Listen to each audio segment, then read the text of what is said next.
Hello, welcome to Gutter Stars, Spelljammer AD&D actual play, and it's 15 or something, I think, overall.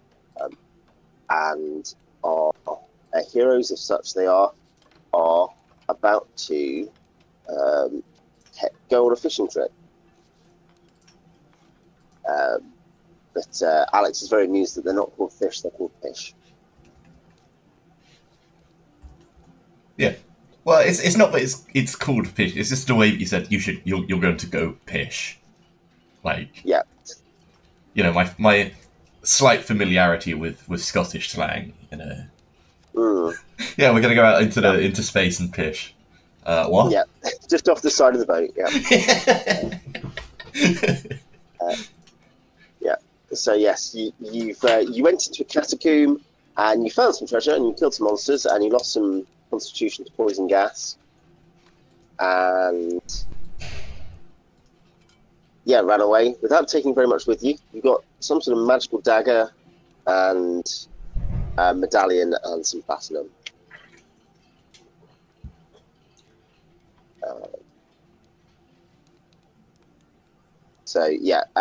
Anything I've missed? What happened and what is the plan then?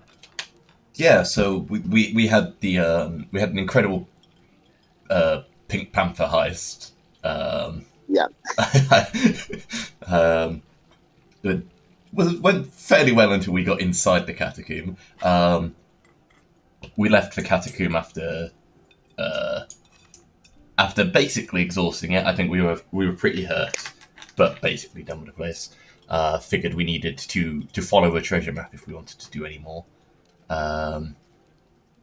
And we figured we should find something else to do in the meantime whilst members of our party train to level up.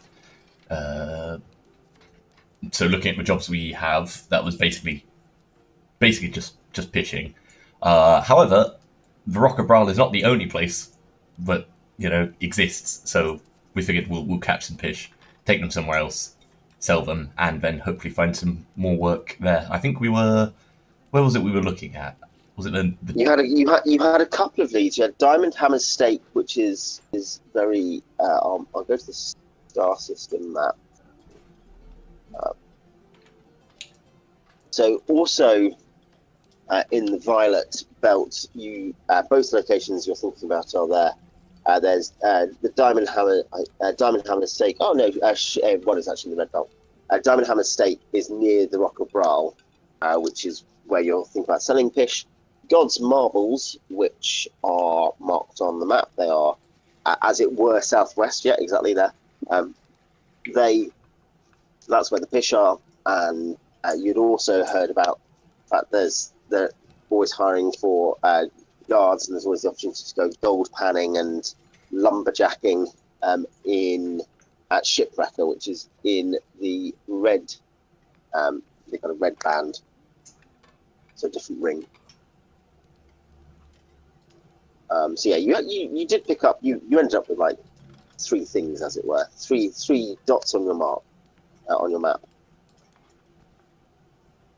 But yeah, I think your first idea was to go fishing in the God's Marbles, then Diamond Hammer Stake, then, if you wanted, go to Shipwrecker.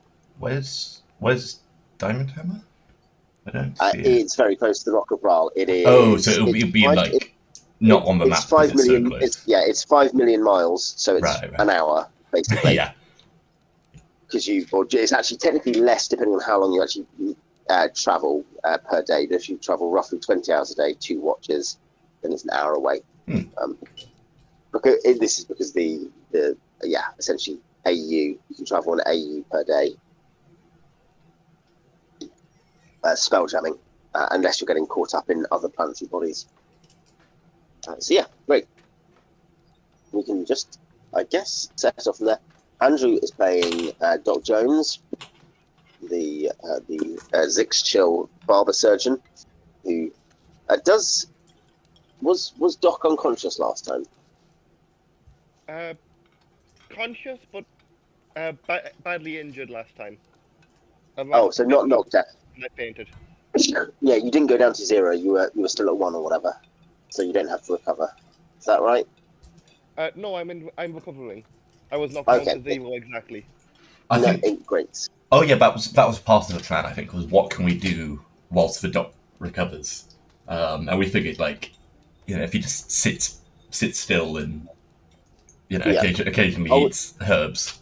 He can recover on the ship as long as he's not doing anything. The ship is stable. Yeah. So yeah.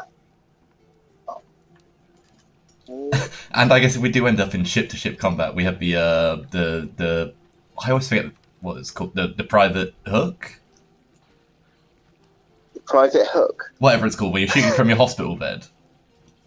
Oh yes, he can. Yeah, he can do his private hook of taking a shot to her.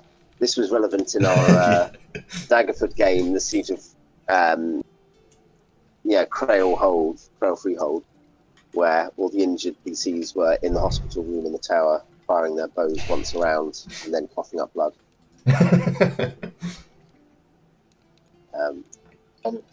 Can I possibly use some of the party funds while I'm at it? Actually, I probably have quite a bit of money. Can I buy a shield or something? A shield? What do you need a shield for? Absolutely not. Picnics, what do you think it's for? Surfing? I don't know. Do I look like I know what a shield's for? Sorry, I'm not buying magic scrolls yet, but Yeah. So I assume you'll pay for a medium shield for him, because I put it in the stash in the Discord, because they need to do their Yeah. It's probably fine. Yes. So Alex is playing Wilsp, the gnome mage thief. Is it illusionist thief? Thief illusionist. Jamie's playing Xeethra, elf, fighter mage. I think it is mage rather than anything specialist. And BJ's playing Bill, who is a conjurer, first level half elf, but with dubious purple skin conjurer. Simon, who will probably join us, is playing Tom Thumb, elf fighter, and Tom he's playing a dwarf. He will not be with us this month, in fact, he's away. So we'll make sure to kill his character first. I think this was discussed last night in our in our high level game, that players who didn't turn up, their characters got to go first in the mass battle. And by go, die. yeah. Yeah. So, the I was going to say the doc would recover day 54, I think. But certainly he can just be on board, and if you end up docked somewhere like Diamond Hammer State or Shipwrecker, then you can spend that time, recovering, can't you? Make sure I've got my adventure notes up. And then I guess we'll start travelling.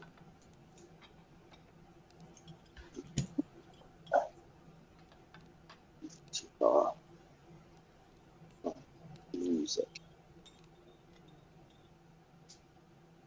There's the sailing ambience playlist. For this. Is it just the soundtrack to Treasure Planet? Yeah, your favourite film. It is, honestly. Like it's definitely my favourite Disney movie. Same here, to be honest, actually.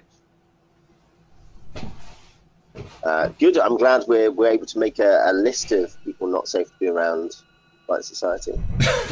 It's all right. It's not bad. It's not bad.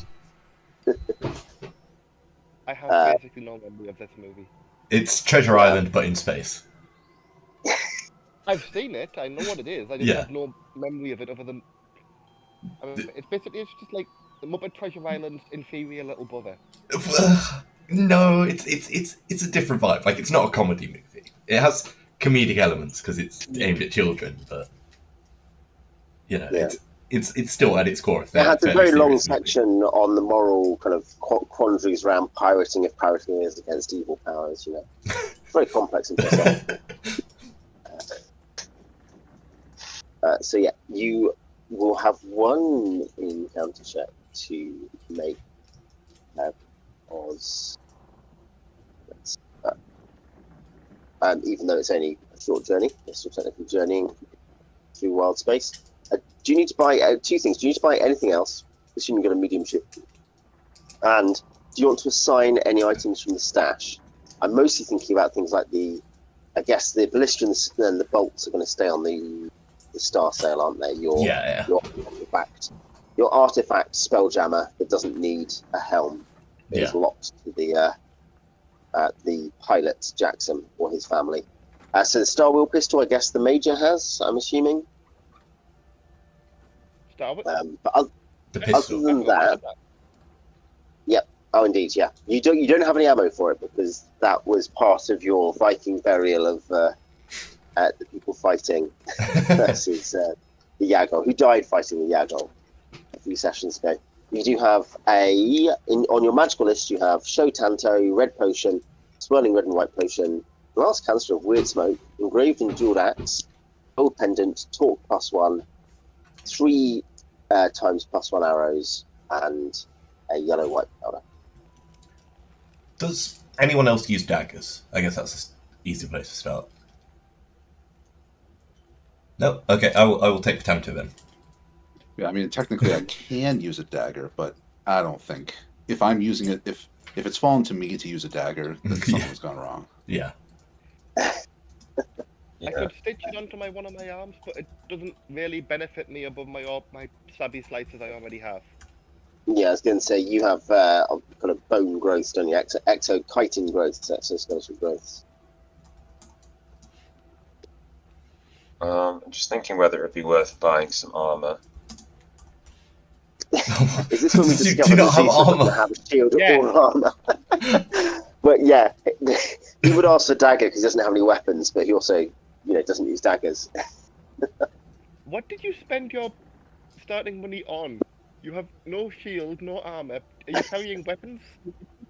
Well, I have armor. I just feel like better armor would be nice, since I have 2 hit points. How much money do we have after training? Because what is better armor for you? What's your class? Are you a fighter or? Yeah, fighter mage. What do you want armor for? You're a mage. I'm a fighter mage. I have 1 spell. I'm still going to be fighting most of the time. Unless you want me to hide away. Use your 1 spell to cast armor. I think that's really overestimating how much I thought these things through. You couldn't see, but I was pointing at my forehead there. Yeah. Well, I think Charm Person's cooler, so... Yeah. But imagine you're in a social scenario where Charm Person's really useful. You're wearing your armor. You start stripping your armor off whilst they're watching, and then you cast Charm Person. I don't think it'll work as well. You don't need to strip off your armor before you cast a spell, do you? Yeah. Yeah. Sorry? You can't cast spells in armor at all. Oh, that's... It's not a failure chance? Or are you just... No, it's just can't at all. I'm pretty sure. This is a debated topic. Doesn't that defeat the point of being a multi-class? Not strict. Yeah, I suppose not necessarily. Yes. Elves benefit specifically from the fact they can wear armor whilst casting spells. And by armor, do you mean elven chain? Well, certainly that's the typical interpretation. But again, even that's kind of disputed. Certainly, I think it's so, as I say, it is debate. Let's just get if there's an actual separate rule on elves, because I've seen both over time, so I want to see a rules reference. Yeah, where's the bit of multiclassing with Player's Handbook? It's just after classes. Okay, I would say it's no, it's not over. I should say it's not overpowered. So my general view is probably fine. Yeah, because I thought the idea was that wizards can't You're wear paying a armor, cost. Yeah. but then you can if you're a fighter. But it's not to do with whether you can cast spells in armor or not. Okay. I don't know what page it is because my PDF doesn't have page numbers on. A multi-class wizard can freely combine the powers of a wizard with any other class allowed. However, the wearing of armor is restricted. Elves wearing Elven Chain can cast spells in armor, as magic is part of the nature of elves. However, Elven Chain is extremely rare and can never be purchased. It must be given, found, or won. I see. Fair enough, I know I'm doing the wrong edition. I just and first edition PHB. This is our rules workshop where we scrape out all the actual references to things. Yeah, first edition PHB is going to be 16, I think. Page 16. I'd be surprised if it's like that in 1E. Yeah. In terms of how Obviously, they don't like wearing metal armor anyway, in terms of their supervisability. If a character is multi-class, the following restrictions and strictures apply. Although able to operate freely with the benefits of armor, weapons, and magical items available for the classes, any thieving is restricted to the armor and weapon usable by the thief class. So yeah, elves can wear armor while casting, other races cannot. What about in basic? Can elves wear armor? Yes, in AD&D and basic, elves can wear armor while they're casting. Remember, the class is literally a fighting magic user. And that's why I asked. That is a... in the original yes, it is, yeah. It's more like just switch depending on the adventure. Yeah. Yeah. I have a wizard question since we're on that topic real quick. Yes. Since I'm a specialist. Yeah, I'm a specialist, and that means that my bonus spell to know has to be Conjuration, right? But does that restrict the spells I've prepared? So I can prepare any combination of spells. I don't have to have a Conjuration spell. No, I think is that you have to have one Conjuration spell and the other is free. Yeah, you have one normal slot and a bonus Conjuration slot. And that doesn't become worse over time. So at second level, you just get an extra first level spell that's open to whatever choice you want. I was just checking, because that means that means I can't prepare at first level. I can't prepare sleep twice. I have to prepare sleep once and armor once because that's my Conjuration spell.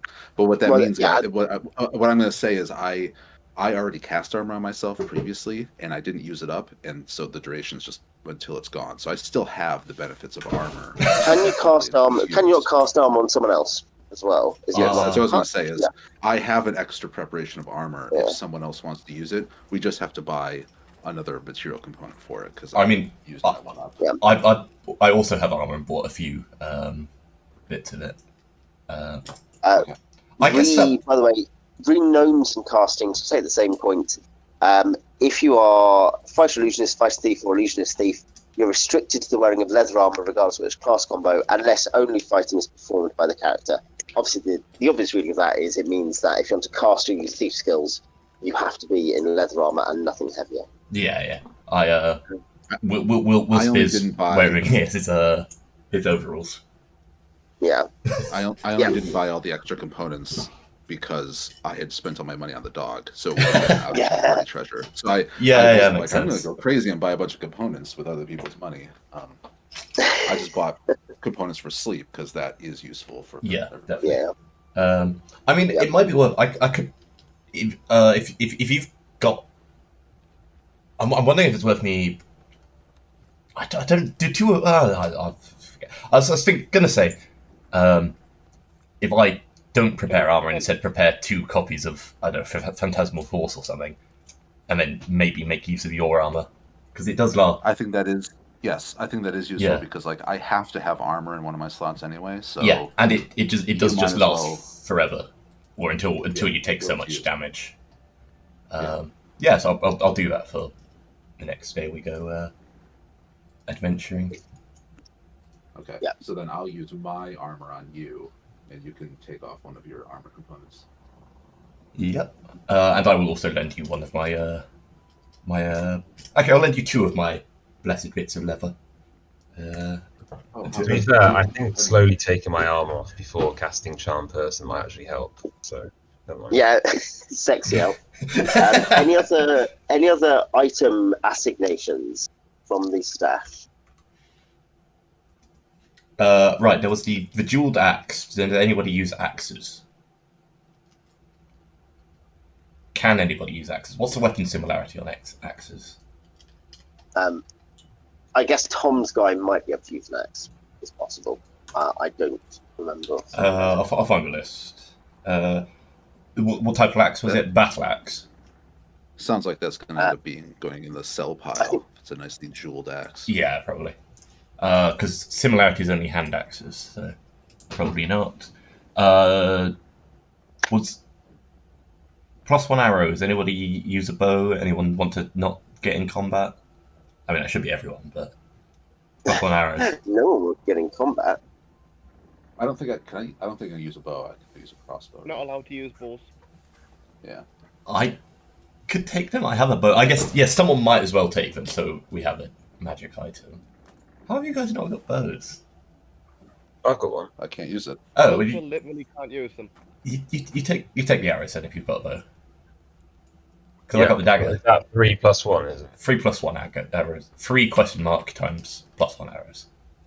What does the torque do? It just says +1. It'll be like it's a rock with on your neck. It's like a ring of protection, but as a torque. Right. Okay. So it's what it saves in AC. It was definitely AC. I don't remember if it was saves. AC and saves, yeah. Yeah. Where ROPs apply to all of those things, basically. So you're giving Xeethra the arrows and the torque. Giving that to Whoever's Bill. standing in front, whoever's standing in front should take the torque. Which AC. Again feels like So, that should probably Xeethra, yeah, because Xeethra's actually like. Or thumb, as in you can always swap to thumb if you want to at some point. We can do that later. As in those are your two fighters in this week. Along with Sam, to be fair, Sam, I think is going to be a demi-ranger, so... but yeah, Sam is not here for this session or next session, so...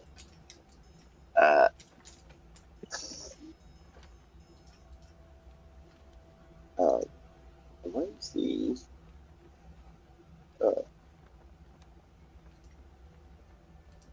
yeah, checking. And there's a gold pendant which you haven't done any identification or anything on. There's some potions. There's some powder. I think Wilsp should just put the pendant on and just walk around with it. What's the worst that could happen? So is that +1 AC for wearing the torque? Yeah. I mean, it is very And pretty. Which pendant was this? The gold pendant. Golden pendant. The one we found on the weird guy. Unfortunately, Wilsp hasn't seen this, so it's just in the party stash, which Wilsp has no need to go near. So, he's not going to impulsively put it on. Yeah, because he definitely would if he saw it. Alas and unfortunate. This is me finding a way for my 4 wisdom characters to not put the obviously cursed amulet on. Yeah, we're gonna wait until we're asleep on the ship, and then we're gonna put it on for you. I mean, you just need to show Wilsp and be like, "Hey, you want this?" Then you put it on.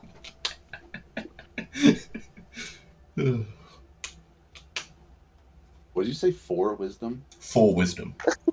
Oh, good God. Yeah. He's an idiot. He's not an idiot. He just makes some very questionable choices.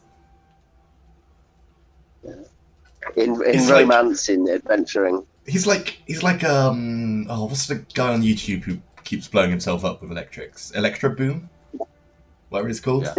Yeah. Sure, why not?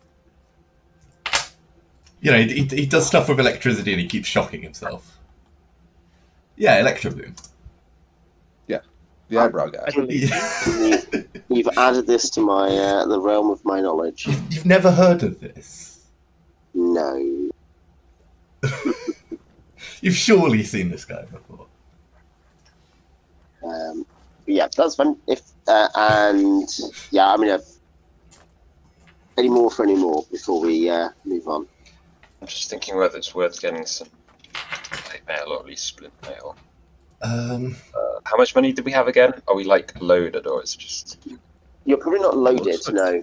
I mean, we have some stuff we can sell. You've got some training to pay. Like, if we look at what are the bulkiest bits of the stuff we have? Because we probably want to clear some room before we go. I mean, we have sculptures. I don't know how big those sculptures are. I mean, if we got rid of the 2 sculptures, the medallion, and the, I think that'd be spending too much of the resources. I mean, do we really need to hang on to the illithid silk robes? Like, is anybody going to wear that when they're done with their shower or something? Wilsp is wearing all of the illithid robes at the moment. Yeah, I'm going to go to the illithid convention next month. I'm using them as hospital gowns.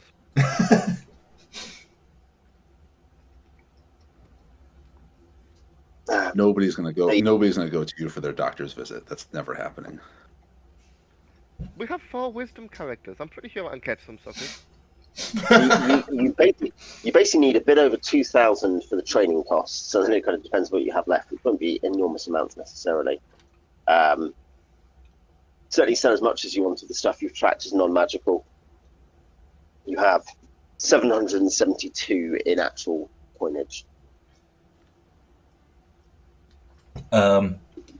What's our highest charisma character? Because I don't know how well we're going to be able to sell the treasure items. I've only gotten 11. Wilsp is at 14. Anyone beat 14 on charisma? No. We're going to get about, I think 14's a bit more than 60%, but it's not going to be a huge amount on the treasure items. So I don't know how much we have to. I don't think we'll have much to spare. Yeah, because we have about 1,900 gold's worth of treasure items, but we'll not get that much for it. And obviously, we'll have to find someone willing to buy, like, an enormous illithid engraving, bronze illithid engraving. We'll just have to get better armor after our Pishing expedition. Yeah, which I'm sure will be quiet with no complications. You want to see something a 4 wisdom character would do? What could possibly go wrong? Well, exactly. It's going to be a milk run. Yeah.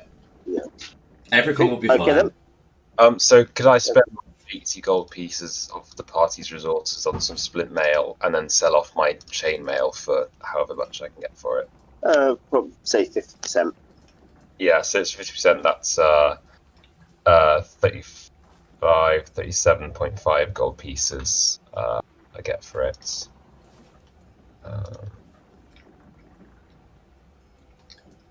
Wait, it costs the same as the split mail?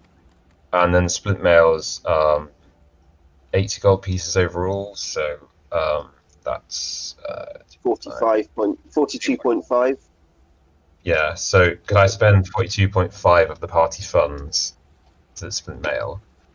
Split mail instead of, what was it, scale? Instead of chain mail. Instead of chain. Yeah. Yeah. And then I'll, Yeah. And I'll detect magic memory. Standing in front of me. When the space sharks attack, we need you to be able to jump in front and take the hits. So.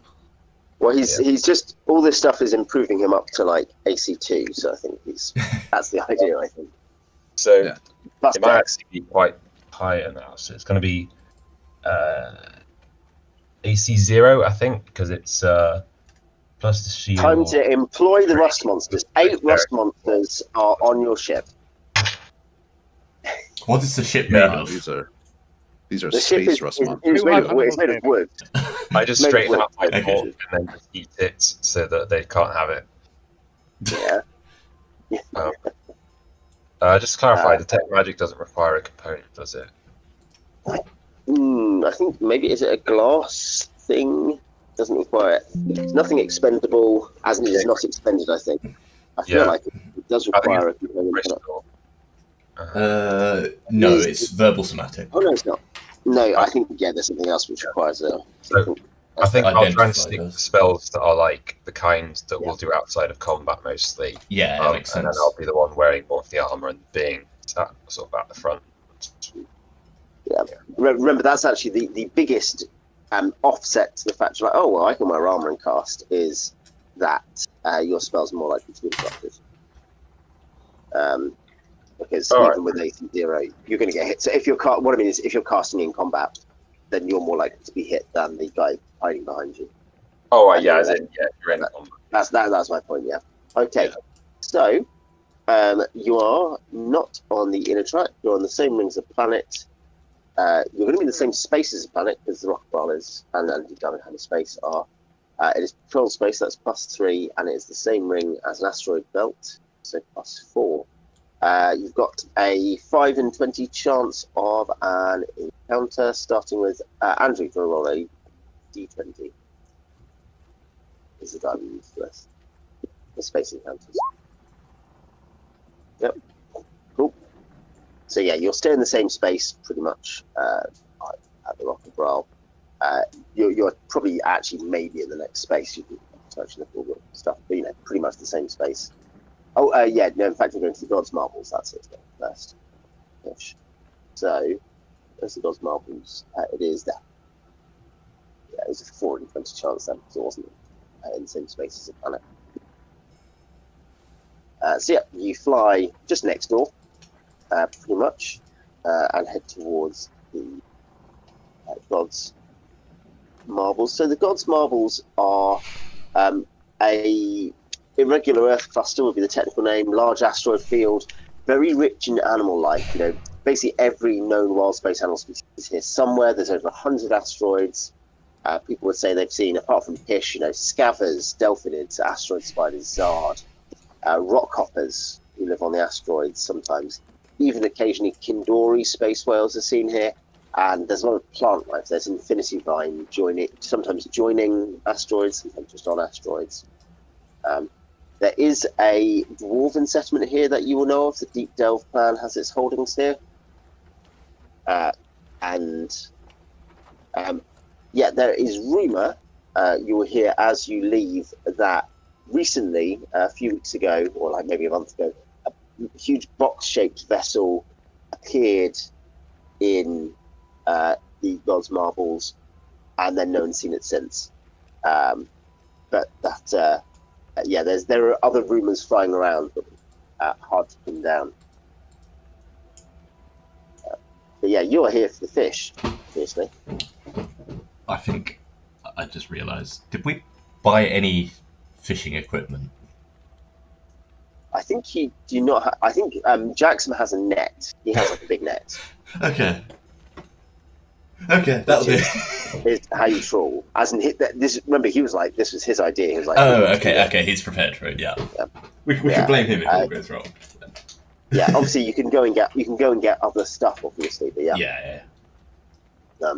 Yeah.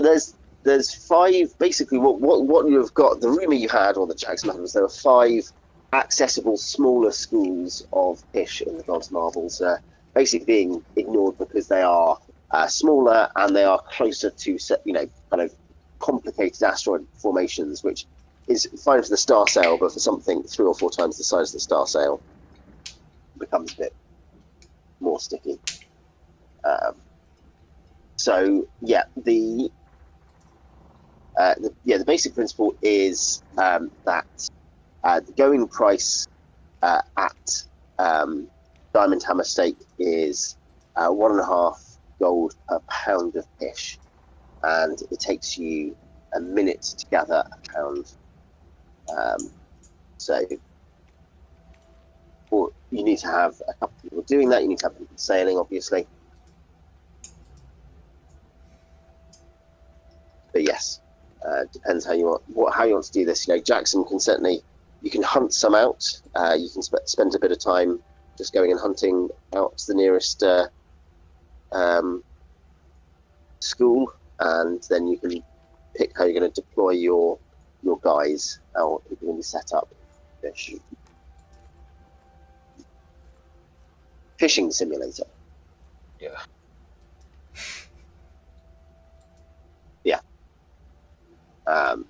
Who's holding the net? If Jackson is flying, who's holding the net?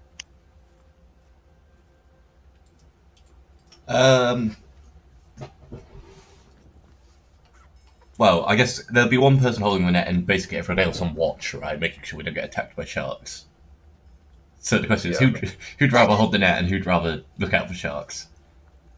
I'll be on watch. I'll look out. Can anyone? I have. Can anyone here use the ballista?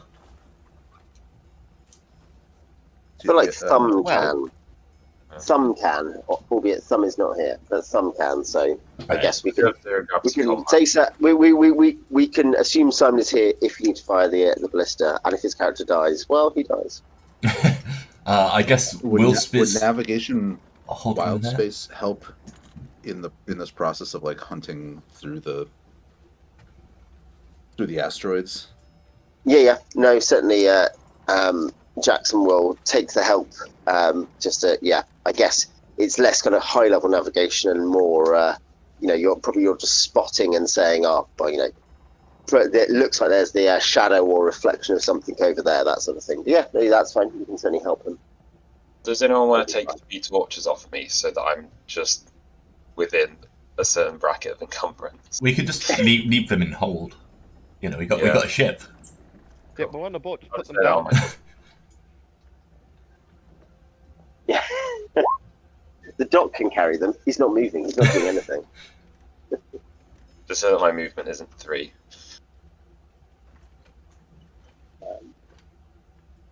Yeah, that makes sense. That's a success in your navigation, isn't it? Isn't it, Beach? Okay, great. Yeah. We'll have let's check. Yeah, Beach, do you want to make the encounter check as you come into the you've stopped outside the asteroids, because that's how spelljamming works. You have to stop outside the gravity well, basically, of a object. You're now heading in, but Beach, do you want to roll the D20 encounter check whilst you're heading in, and then there'll be D10s inside, so a different encounter table. D20 on Beach. You head in, and with your assistance from navigation, Jackson will identify one of the schools that he had heard of. If you have to, yes, it was roughly this direction, and you will spot some asteroids on the rough map he has, and give them distance estimates and things. And you will find your way to the pish. How long? So basically, let's put it this way: how long do you want to spend pishing? I guess it depends partly on your capacity, doesn't it? Yeah, how? Yeah, can we fill the hold basically? Like, how long would it take to max out? So you've got a hold. The hold can take 500 pounds, but this already is down, not massive amounts, but it's down 80 pounds. So you can take 420 pounds of pish basically. 83 down to be precise, because of the torches. Yeah. We can set those aside for the assumption that they are just by the doctor or something. That the dock is in the cabin, so we'll assume those are not counting against. Yeah, facetious. Yeah, we'll assume those are not against the 500 of the hold, but the blister. This is traveller style. The blister and the bolts are taking up a hard point worth that much, aren't they? So it's 1.5 gold per pound. Yeah, that's right. It takes, how long did you say, a minute to get a pound? Yeah, so we'd be looking at 420 minutes. Mm-hmm. What's that? 7 hours. 7 hours. That's a good day's work. Someone's switching out. That sounds good. I'm reminded back of episode 1 of Star Channel, where I said something along the lines of, "That sounds too much like a real job." Yeah, it is. It probably would be more like 2 days of work, because I'm sure we aren't literally catching a pound of fish every single minute. We probably have to kind of travel around and chase groups. But whacking with a mallet. The good thing about pish is they're not very clever. So when they're in their schooling mode, there's just a ton of them, and if they're identified, they're fairly easily predated. But they just lay so many. They lay so many eggs that Be careful, because we're not very clever either. So we are very clever. We're just not very You're sensible. Very wise. When we're going to school. Yeah. Okay. In that case, it's going to be. I would say it's because of the distances. It's going to be. I guess. I don't think, what is the distance between these two objects? Because it does matter as to how much of the day you have before you have to. How far away is our destination once we've caught the fish? Where are we going with them? Back to the Rock of Brawl space, one space away. So it's not that far. About fishing zones, only certain places are allowed to pish in. The Icelandic trawlers are going to start ramming you. Yeah. Do we have a permit? We're gonna get. Are there any international laws if we accidentally hunt a space whale? Are there any laws about handling pish? To sell in Space Tokyo? Is that what you're saying? Yeah. Yeah. By that I mean Showtown. You turn up to Showtown with a bunch of pish, but it's inverted commas pish. It's actually just chunks of kindori. Hideously grim. There's an awful trade of people who like eating dowa. Yeah. Yeah. The worst thing is the dowa are like, great, yeah, we'll just sell like dead dowa to them. So when a dowa dies, they're like, we hunt fresh dowa for you. And the dead, probably their family probably benefits. It's probably like an entire life insurance scheme. When you die, you get sold as meat. Yeah. When you die, you get sold as meat. Just like real life. What the fuck does that mean? God. A lot of people I know, if you tried to eat their livers, you would just immediately explode, to be honest. So I don't know how much profit there's to be made from that.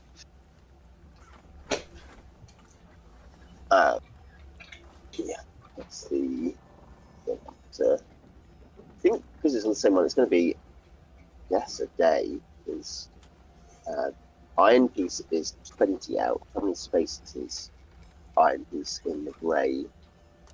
It's like 1, 2, 3, 4, 5, 6. Yeah, yes, 7 or 8, and that's 20 days. So one is going to be, well, yeah, let's call it a day. So basically, yeah, you're probably resting here. You can rest outside. You can, if you want, you can probably get to the dwarf, and as in Jackson will know where to go for the clan deep delve holdings. So you can always rest here overnight and then go out fishing in the morning. You'll spend most of the day traveling. Or you can press on and just have people sleeping on the watch. But obviously, you're not a massive crew, so Jackson. We could rest by landing on one of the asteroids where there definitely will be no danger, and we could sleep peacefully. Just go inside a cave. Just go inside a cave on an asteroid. Why is this cave so wet? Why did Why is the ground moving? It's breathing. What's happening? Why do the stalactites look like teeth? Why is there an atmosphere? I mean, it's Spelljammer. There are atmospheres and asteroids, apart from very small ones. Yeah, what do you want to do for rest? Do you want to land on an asteroid, or do you want to go to town deep delve? So is this like partway through Pishing, or? So this is basically you spend the day traveling there, or most of the day, yeah. If we've not started yet, then I think resting in an actual safe place is fine. Yeah, sure. Yeah. Yeah, there is basically he'll take you to Black Delve, this enormous dwarven citadel. It's like a castle in the center of the God's Marbles, it's very reflective. Like it's black, but it's a sort of shiny obsidian, so it reflects a lot. You can see it everywhere. The God's Marbles have a lot of metal in them. Like they've got mithril, adamant, silver, electrum, and the deep delves mine this stuff. Do they have any elven chainmail? You could try to go and buy some mithril. Yeah, mithril is not elven chainmail, but Would it? It is.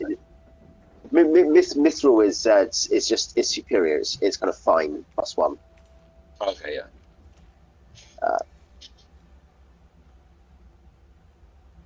Yeah. So, you don't have any dwarves. You don't necessarily have any strong opinion. You don't know anything about that.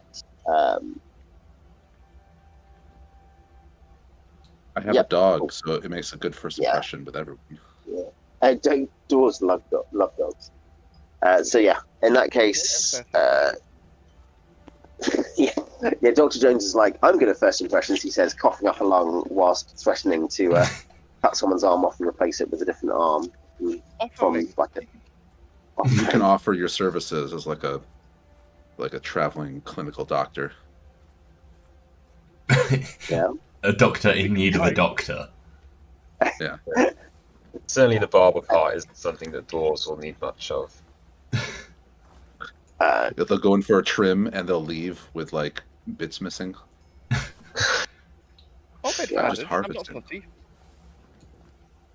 Yeah, just a little bit off the top, and there's like part of their brain's been removed. Oh yeah, like a common dock. You know, in the public docks at Black Delve, there'll be 8 silver per head for bed and board. So, assuming you don't want to do anything in the city, you are free to. But I'll put the money down. There are going to be 4 or 5 due to Jackson. We're assuming that Summers reduced. That's 6. So that's 8 times 6, isn't it? So it's 48 SP for bed and board. Yeah. Are you wanting to do anything else while you're on the docks at this Citadel? Is it worth telling anything here, guys? I don't think. I mean, what kind of place is this? Like, what's their industry? Well, they're metal workers, and yeah, this is a small sort of ship city. It's a settlement here, with a couple of boarding houses and stuff like that. I don't think there's anything we have worth selling, but is that stash at the Rock of Brawl still? Yes, your stash will be there. Yeah. Yeah. I do have a pouch of black metallic cuboid lumps that I could get someone to inspect. Yeah, I suppose it can't hurt. I was going to suggest we just spend an evening in a pub or something, try and make some friends and find some rumours. Yeah. And also, Wilsp as a tinker gnome probably, can get on fairly well with people here. Yeah, I was going to say you'll get on well with dwarves. I need to figure out what craft proficiencies I'm actually taking, because I kind of got 2 bookmarked as craft proficiencies, but I'll talk to you about it later. Sure. The room you'll pick up is that the head of Plan Deep Delve, who is called Warden Deep Delve, who is the ruler of Black Delve as well, specifically, is known to be and is publicly angry at Prince Andrew's peace treaty with Scrow, with Admiral Dushboy of the Scrow, and there's a rumor floating around on Black Delve that last time he was on Brawl, he had a shouting match with the prince. Possibly this is because his own son was last seen on Spiral and is assumed to have died during the invasion by the Scrow. So, Warden is seen as a sympathiser with the idea that he might help arm and pay for elves and others to go and liberate Spiral.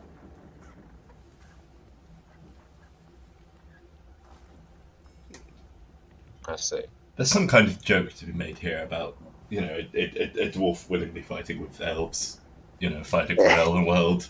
But I guess the only thing a dwarf hates more than an elf is an orc or a scrow. Yeah. An orc is just like a really ugly elf. The Spiral, though ruled by elves and very much ruled by elves, was a place where other humans and demi-humans lived with relative protection, with concessions. Like the dwarven clans had mining concessions there because the elves didn't care about mining. But there was a limited amount of mining which was sold and licensed to dwarves.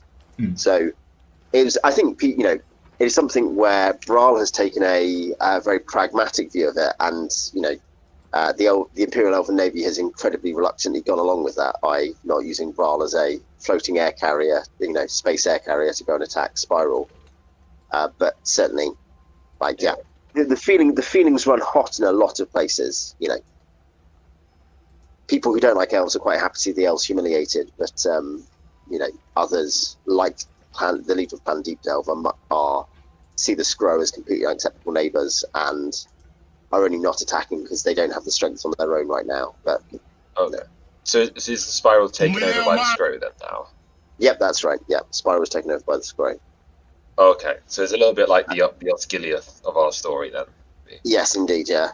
The Second Unhuman War, after I think 1,000 years or something, or 400 years or something, goblinoids led by the Scrow reappeared, and essentially there's now a bit of a watchful peace, to continue to use a Lord of the Rings reference.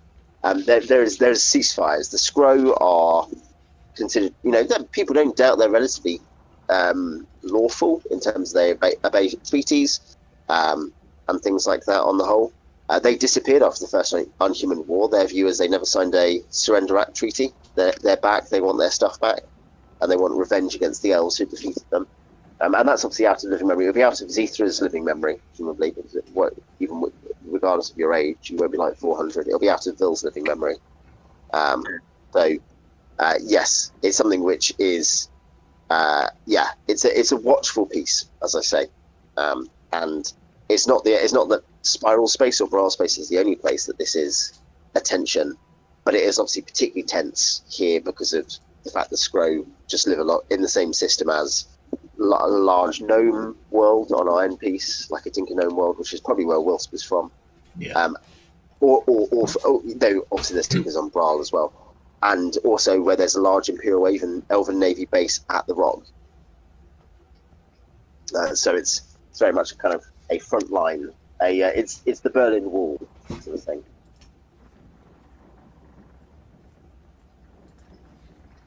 So yeah, that'll be the room you pick up. You can, I guess, next day you'll go back out Pishing to the place where you identified a school. Is that the plan? Presumably. Yep. Great. One, can I just ask before we leave? Yeah. What was called Black Delve? Black Delve. This is a new place we haven't been. Just ask about some of the research I did on the pirates and the founding of Brawl. Since we kind of ran into, we didn't really uncover like the answer. I assume what we're trying to figure out is whose tomb was that we were in, so we can get some information. I don't think we got a actual concrete answer. So just see if anyone, just ask around. Well, yeah, does anyone have extra information? Yeah. Does anyone have anything else? Any old men who want to just talk about the good old days? Yeah, I'll listen to your old stories. Just reminisce for a little bit. The thing about the old days, the old days. We'll find the oldest dwarf in the pub and buy him a pint of bitter. Yeah. Yeah, it's that one who's practically become part of the building. It's starting to grow around him, like in the second Pirates of the Caribbean movie where Will's father's encrusted in the shit.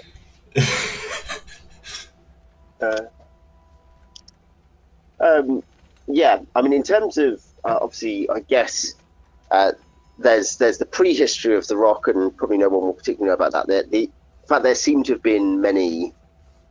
There's proof of, or seeming proof of, many civilizations or civilized-ish people, including the Holders and stuff, having dwelt there in previous times. Then there's the era of the pirate lords, and then Kozar sorting stuff out, taking over in his house, becoming the ruling house of Brawl, and they, certainly people know that.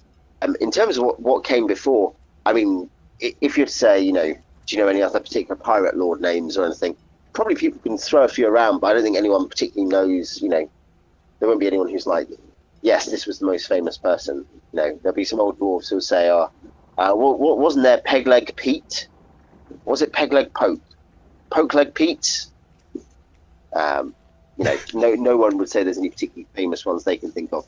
It was a time where a pirate lord would rise for a few months or a few years, and then usually be found trailing behind, having been thrown off the back of the Rock.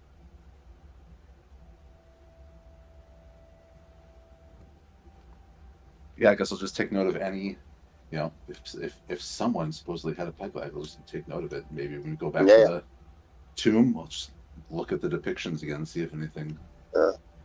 Makes sense. Tracks. It makes sense. I think one of them was wearing showy clothing. Yeah, well, there's the old show lady. There was the pirate, and there's the young lady.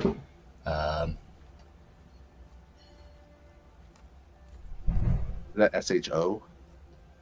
Yes. Yeah, SHOU. SHOU. Yeah.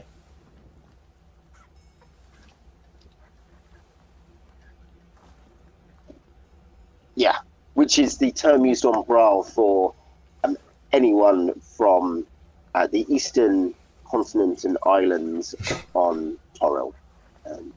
So there was actually a country. I mean, this is something which any of you could have picked up. It's not secret knowledge. The show is actually a country, or it's the kind of name given to a particular empire. And show, the people known on Brawler Show include people from other places. Essentially, because the dragon ships are because the dragon ships, which are the kind of the great show Spelljammer, originate from the specific country show. It means that you call all of them show. Despite show being Forgotten Realms China and this being a Tanto. Yeah, well, yeah, indeed. The point is that like Kozakurans and War are known as show on Brawl. Yeah. And I mean, I think I think actually the factor for the Yakuza, is actually a Kozakuran. Yeah, Shoji is actually a Kozakuran. That's the one that the Mage doesn't like. But he did help with track the chain men. But great. There we go. Go back out to the Pish. Yep. Well, I guess out to the Pish. Yeah, that's what I mean. Yeah. Assuming that is what to do at Black Delve. Yes, you will. Obviously, feel free to annotate the map and stuff of this. Most. So you will head out to the place to learn one, and you're going to be working for 7 hours is the plan. Let's get some encounters check. Alex, D10, and then Jamie.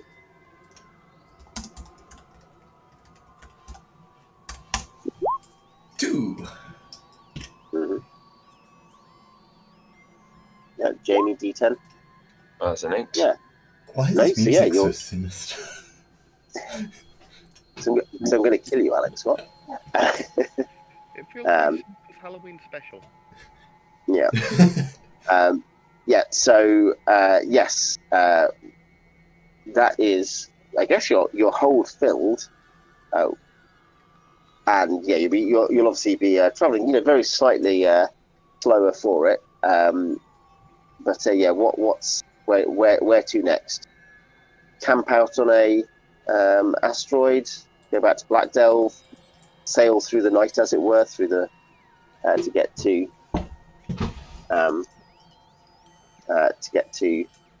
Diamond Hammer Stake. Not Diamond Hammer Stake. Sorry, the other place, Diamond Hammer. Yeah, Diamond Hammer Stake. That's the one. I think. Well, it's only possible to anchor ourselves. Like we don't have to land on an asteroid, but just float. Yeah, you can anchor one. Yeah, you can. Yeah, you can anchor yourself. Yeah. These are fresh fish. They've not been gutted or anything, so I think. Well, they didn't in the net. They don't have to be dead. Oh, I guess. Yeah, but they're not actually fish. They don't die when you take them out to water. No, because they're not in water. Yeah. Do they die when they're in gravity? Yeah, basically, once they are it's essentially that they kind of suffocate on too much oxygen, and once they're in a proper air envelope, they can cope with a bit of it, but like once they're in an air envelope, they just get overwhelmed. So they're just slowly dying in the hole then? Well, no, not yet. Not until we. If they are netted, then you can drag them behind. Mm-hmm. I still think we should go through the night to make sure. Go straight there. Just do watches for people who can. Yeah. Like I was going to say, the one thing is that's your problem is that Jackson can do to me 4 hours of travel, but you won't get all the way to Diamond Hammer Stake before he has to sleep. Well, I mean, no one else can pilot it. Spelljamming, so yeah, no one else can pilot it. Like what? No. skills do you need to pilot it? No, it's an artifact. It's magically locked to his bloodline. Okay, I'm gonna kill Jackson and bathe in his blood. Now I've got his blood. Yeah. What you need to do is marry him. Yeah, I was gonna say. I don't know. This feels like it's going to be biologically difficult, but if you just need to create a female PC, seduce him, marry him, have his children, and then kill him. I mean, I've got that taken care of. Just give me, I don't know, 14 years or how old do you have to be until you can pilot the craft? No, clearly, the easier way is just to get to high level, make a clone of him, and then possess the clone. Yeah. By a magic jar, Yeah. Magic jar the clone. Yeah. I could use him. I feel like it's not a pot of altered carbon, but not with spelljammers. I mean, it could be. You forced our hand. We have to rest. Fine. Well, how long can you travel for? We could try and keep Jackson up through the night and just like promise him a good rest. A good rest tomorrow. Oh, Yeah. we'll have a fun camping trip together. I think we should expect better of him than only 4 hours. Well, he's already been up for like the whole day while we've been fishing. Yeah. What's he been doing? He's piloting the ship so that you can get so you can pish. Xeethra's screaming this while the guy's like, "I've been working for 8 hours." All the hard work. You just sit there. He's like a CEO who just knows nothing about like actually working for a company. Will's the one who's been like running the nets is like, I think we can push a bit further, Jackson. You know, just push on, and we'll have like a good lie-in tomorrow. You know, we'll go some brunch. Yeah, just work for 20 hours straight, please. Yeah. You know, I'll stay with you, Jackson. You know, make sure you don't fall asleep and kill us all. You know, it'll be all right. It'll be fine. Every contribution Xeethra makes everything worse. He's like, in my day when I was young. Xeethra, of course, just to get to school. Yeah. Xeethra, I assume, I don't know if you've generated your age, but Xeethra will be young by Elven standards as well. So he's just like claiming that kids these days. Yeah.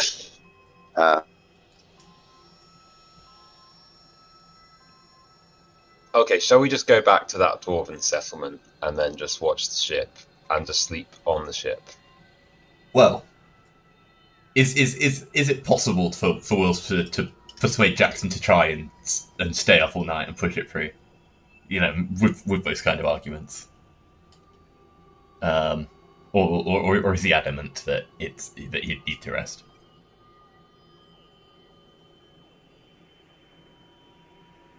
I mean, we do, because we do want to market it as, you know, catch of the day. Yeah. Technically, got to come there soon. Just let the man sleep. No, we want to sell it to the freshest pish shops. Why don't we just sell a load of it to the dwarves? Because they live here. Money. Yeah, they live here. They can get pished whenever they want. Oh, fair point. Yeah, supply demand. Yeah. Really need to go to a pish-starved area of the galaxy. Yeah. Now that we have the pish, what we need to do is we need to poison the area so that all the rest of the pish but ours die, and then we can sell to those dwarves. Because okay, Monsanto. No. We just need to pray for a freak storm. Yeah, or maybe we get some kind of massive sphere to be like a pish farm where we can hold all the pish there, and no one else can have them because we're farming them. I mean, what do pish eat exactly? Hello. Yes. Welcome back. Hello? I don't know what happened there.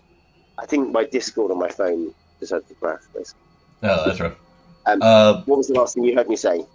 I think the last I don't remember. It was a few minutes ago. I think there were a couple of questions. Wilsp wanted to persuade him to stay up more. Yeah. whether it was even possible. Yeah, I was checking the distances, and I was repeating. What I did repeat was I did need to draw out my own, like, I basically want a flat resolution map rather than one that has everything in its own its particular orbit, which that is ironically less useful because it confuses the distances more. Yeah. I think. When trying to measure them on a 2D map, you want it on a 2D plane. But yeah, I was saying that if you think it's safest, he will do that. He can certainly travel for a couple more hours without any exhaustion, but it's going to be most of a day's travel. So I will need to go and get, I think, the Wilderness Survival Guide to go and check the pressing on without sleep rule.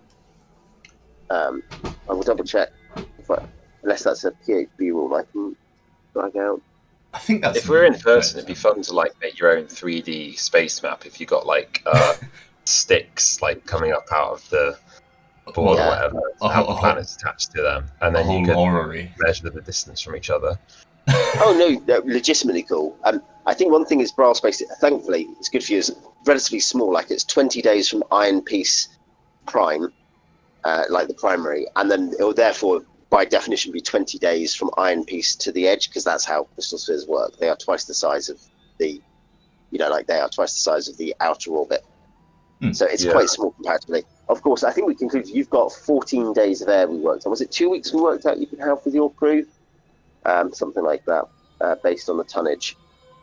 Sounds right, yeah. So you've essentially 1 day to deep delve, you refresh your air pocket. You've now spent 1 day doing stuff, roughly. It's less than that, in fact, and then you'll spend 1 full day. So you'll still be well within your air limit to just go back to Braille. But to go all the way to the edge, you would fail. You'd run out of air with your current crew rate instance. But yeah, I will go and get the Wilderness Survival Guide, and we'll work it out. Be right back.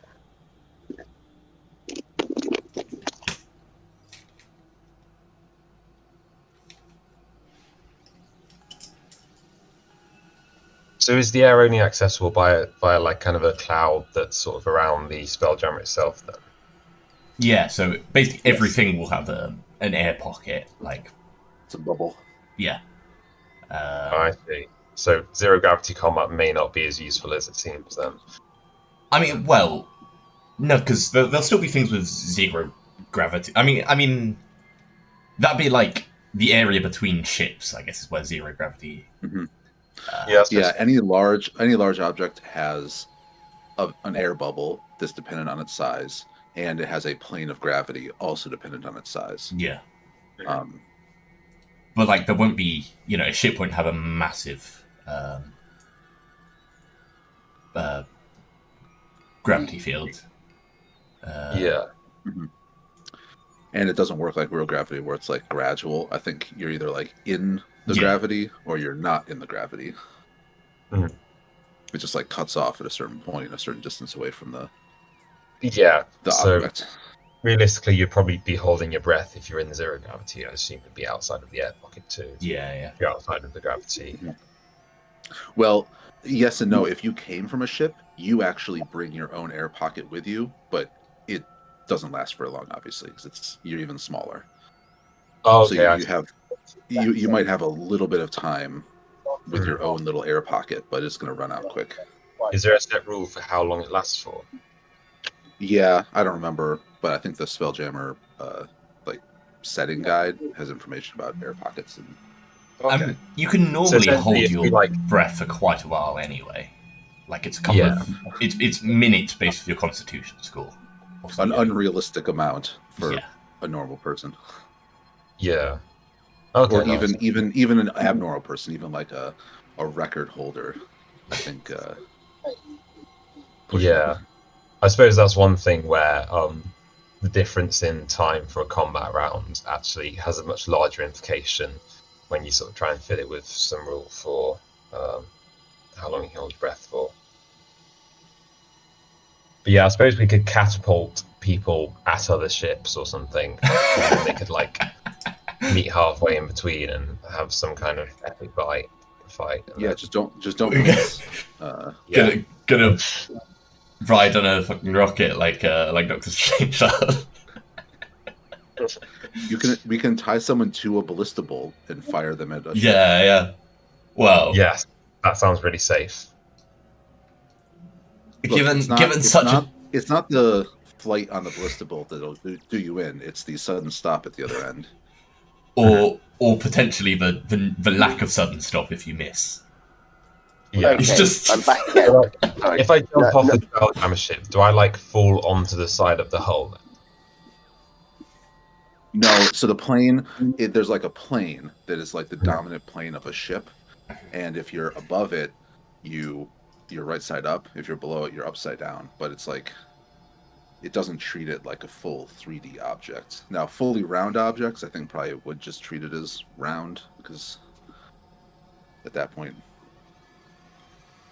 there's like a plane of gravity, so you're always oriented. Okay. Yeah. Okay, so if you're exactly like to the side of the plane, would you fall onto its edge, or would you just kind of like fall towards one side or the other, as though it sort of has no thickness? I think we should find out by throwing Xeethra off the side of the boat. Yeah. So yes, essentially Jackson can push on for an hour, and then has to take a con check. And then 5 turns, 4 turns, 3 turns down to 1 turn. He can keep doing it infinitely at 1 turn, as long as he passes his con checks. If he fails a con check, he becomes fatigued, and his con goes down 2. And is that if he fails again, he becomes exhausted, and is both an additional -2, but also cannot do any strenuous activity. So. He can try to push on. Yeah, I think so. We'll keep him, pumped up, keep his spirits high. Try and keep him awake. Yeah. According to my NWP, Xeethra is supposed to know how gravity plane orientation works and phlogiston safety. I need to read Is your NWP phlogiston safety or what? No, it's spacemanship, and I'm reading the description because it doesn't involve. It's separate to navigating, but the point is that you know lots of stuff about ships and how they work. Phlogiston safety is don't throw yourself out the ship whilst you're in the phlogiston. This is why spacemanship is different to spelljamming and to navigation, I suppose.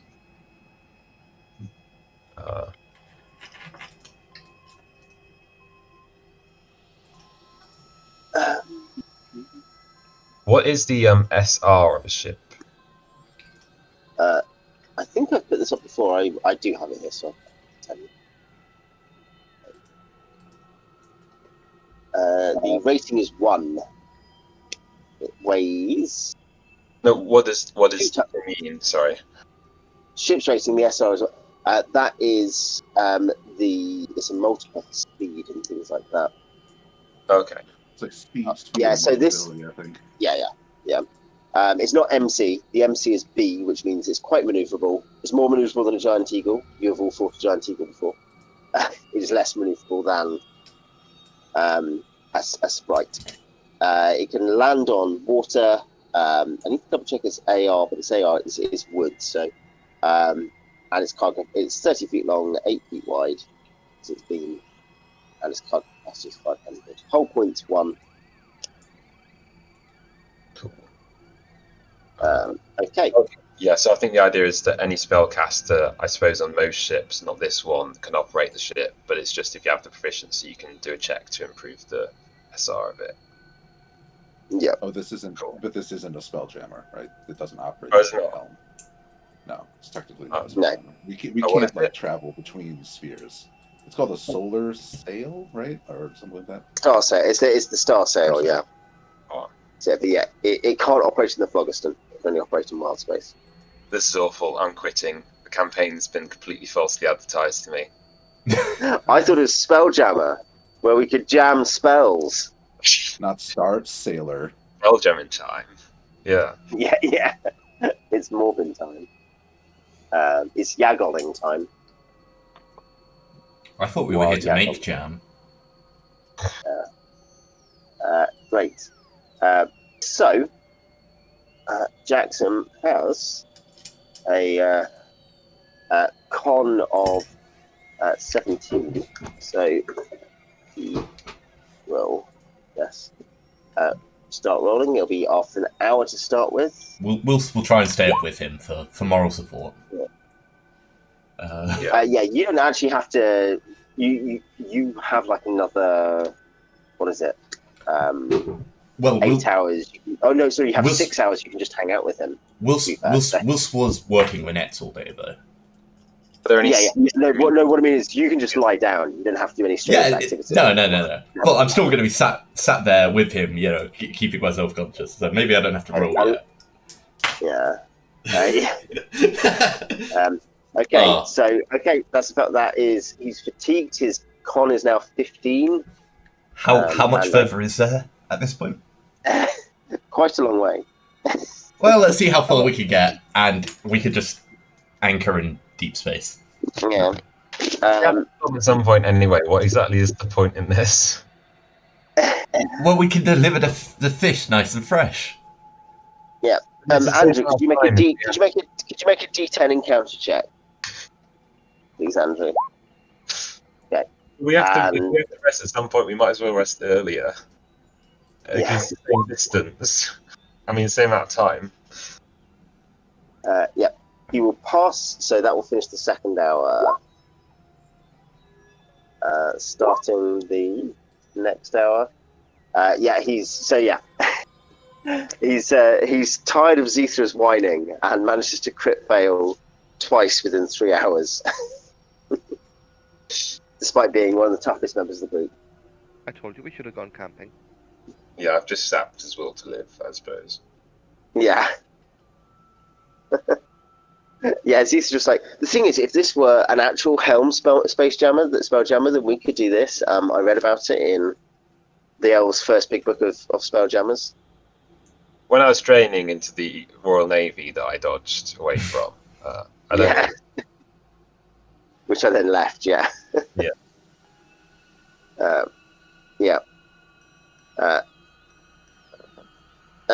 I mean, you can be outside the God's Marbles now, but you need to anchor up in wild space. I think that's probably fine because I remember mention of space sharks. Safer. Yeah. It's literally safer. Your encounter chance is lower. Rather, sorry. It's theoretically lower. You're staying in the same space, so you'll be same rings of planet, same rings and asteroid belt. 2. You won't be in the same space as a planet yet, so it'll be 3 in that case. Beach, roll a d20. Your night in wild space.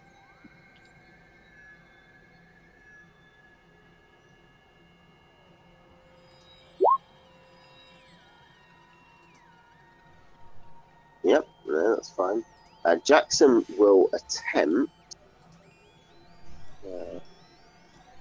He can check every hour to try to recover fatigue, so he's got a 13. I think if we're resting up, we might as well just rest up if we're at the marbles. No, he will return to fatigued after an hour or something. Power nap. Yeah. And then he rests 1 hour, and Wilsp wakes him up. Get up! Yeah. Get back to work.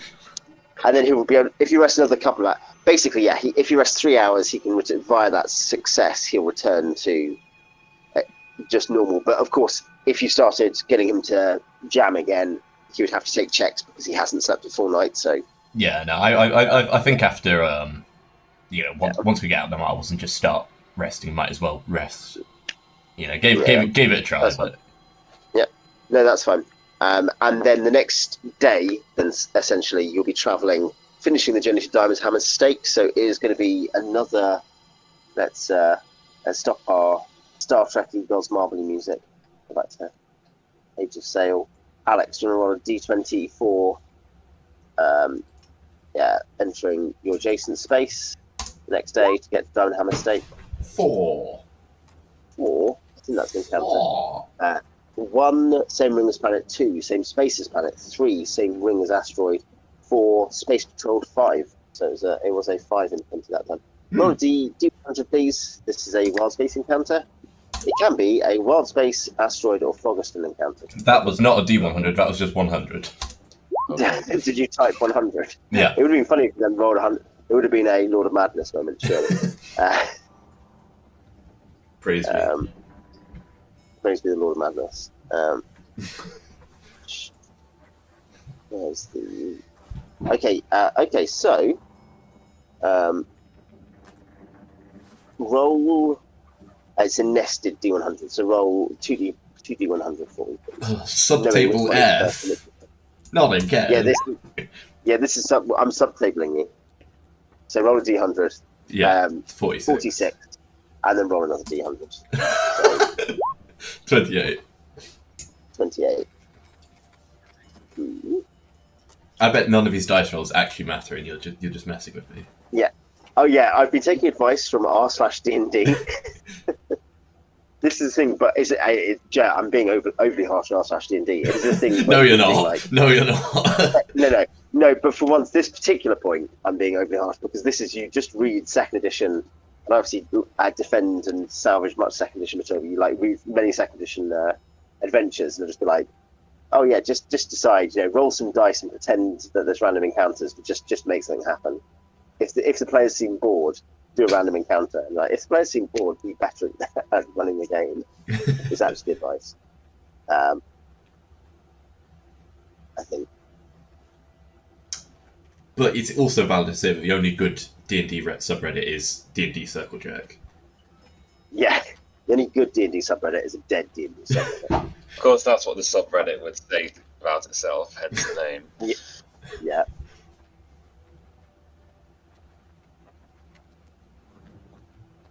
I think some of the trouble with actually the AD&D subreddits, it seems to almost entirely be just people asking for rules clarifications.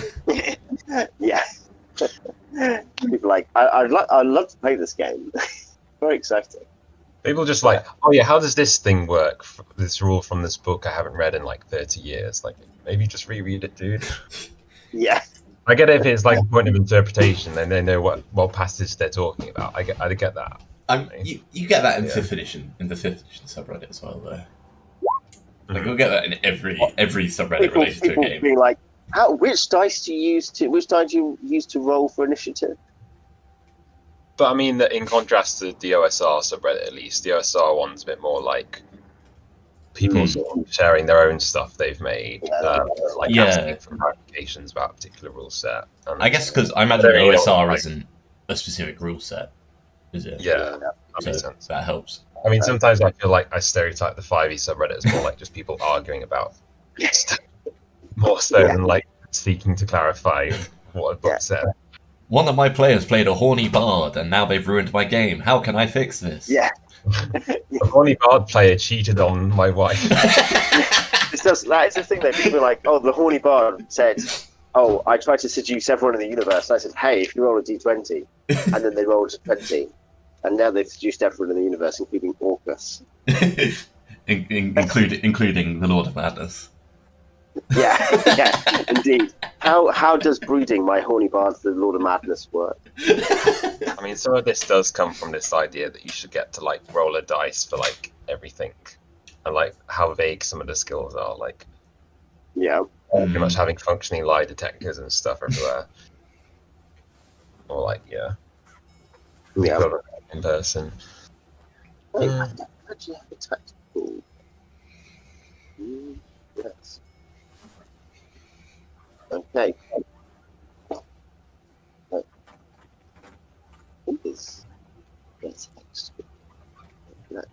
So yeah, you will come within. I need to check your encounter distance, but you'll come within tactical distance, which is what? What is the point? I need to check that. Basically, you will suddenly drop out of jamming feed, and yes, you will know therefore that you are near another object, but there is no planet in sight. There's nothing large. That's what I'm saying. Yeah. So, as I said, Jackson is now finding his slept. What is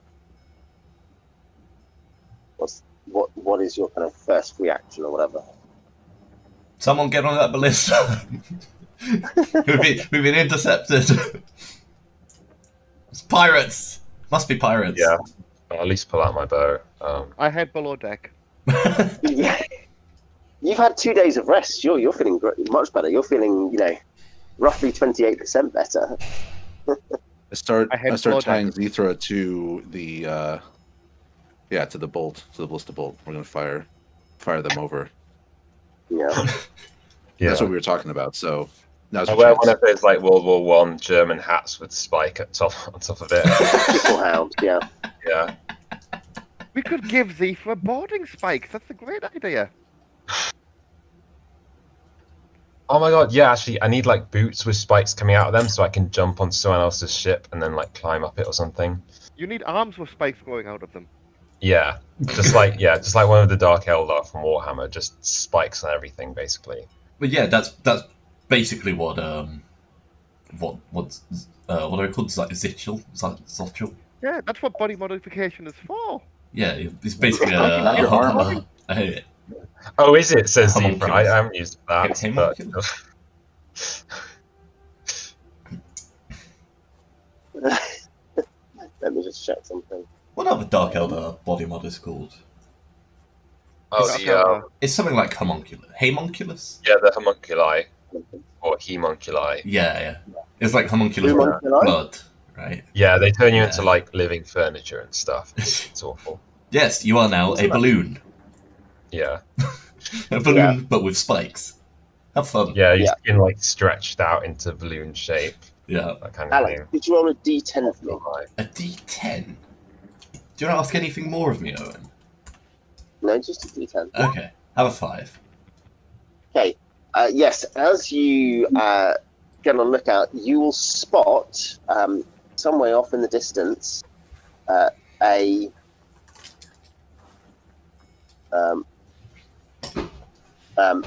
vessel that looks it's blue. It looks like a dragonfly, but a dragonfly ship. But it has blue skin. It looks a bit different to what you have normally seen. What is a dragonfly ship? It's an dragonfly elven ship. type of ship. Looks like a Sorry? I think it's an elven ship. It looks like a dragonfly. It has like wings, like a It is, dragonfly. the dragonfly is used by elves and humans. But it's technically a human ship originally, I think. Oh, I thought it was. Is it not one of the ones that are made by elves and they're weird, singing, natural growth type? Okay, That's what the elves say. Oh, like the race singing thing from like Warhammer, where they're like, Yeah. race birds. Yeah, you'll see it looks more shiny, but it has the same sort of format. So it has kind of 4 lower leg joins. It has 4 visible wings, 2 at the back, 2 to the sides.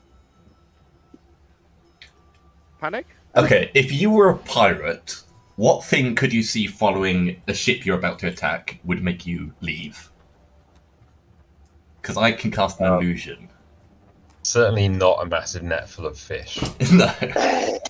But if, what if, say, it was Dead bodies. a swarm of, I don't know, space sharks or something? Like, just swimming along, following us. Space sharks actually a delicacy in some areas of the Rock of Bral, I hear. Yeah. There are a lot of environmental issues Their with them. fins are, Yeah, they leave the rest of the shark to die floating in space. it's very wasteful. That's the real problem. Oh, I was going to ask if Xeethra could identify more about this ship with proficiencies. Do I recognise it as the levy officers? Yeah. You don't think it's an IEN ship? Okay. It could be, but you're not familiar in terms of the dragonflies that are common elven traders. This is not one of those. So Okay, fair enough. Also, since I technically should know because of the spacemanship, so if I jump off the ship, do I get pulled back towards the plane, or do I kind of float there? if you jump up from the ship, I think that within the air envelope, you'd be pulled back down. But if, because the ship's moving, you left the air envelope, you would then be free floating. And if I like jumped off the side of it, would I be pulled back towards the hull? So no, if you jump off the side, say towards another ship, then no. It's not, the gravity is not infinitely stronger than your ability to jump. If you jump now, you're on the deck. You jump up, you come down. If you jump off the side, there'll be a period where inertia will take you forward, and then you'd be caught again. If you're still within the, I need to double check the exact distance, but if you're still within the kind of the gravity, within the gravity of the tonnage, which is the point is that's very close to the air envelope. So yeah. Cool. If you're looking to board an Oppo ship, you can theoretically that way by jumping. That is a whole thing that's dealt with in the rules. Oh, so if you jump far enough, then you pass the boundary, but otherwise you'd fall back to the side of the ship, right? And be standing on the side. Or you'd be stuck in space. You jump into space and you'll just be stuck floating around. Yeah, but if you're nowhere to go probably like, if you don't know you. Project. Yeah.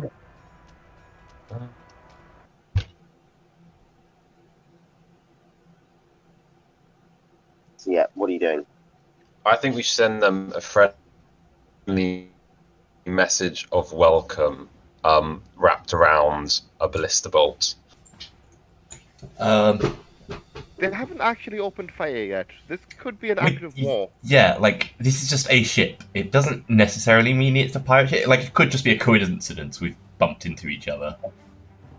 Yeah. So I think we should just tell Jackson to take us on a course, to keep going in the direction we're going, but go 45 degrees to their bearing.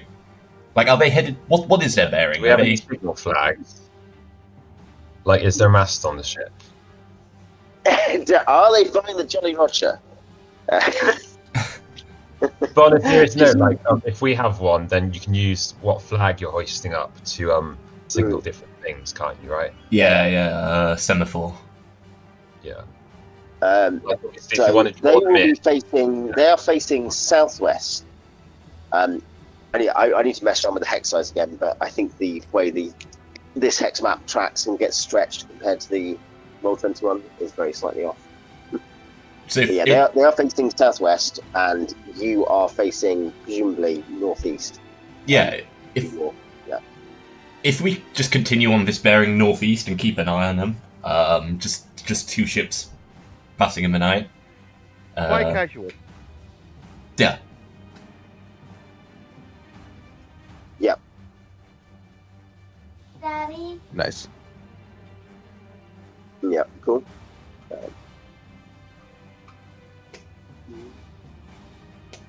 See if I've got a better distance calculator.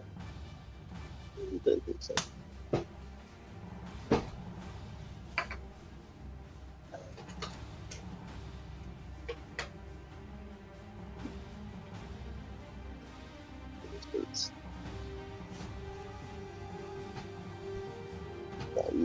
One SR is 500 yards per round, moving in tactical speed. You'll be 12,500 yards away from this. So you're basically 2 miles away, so just over 2 miles.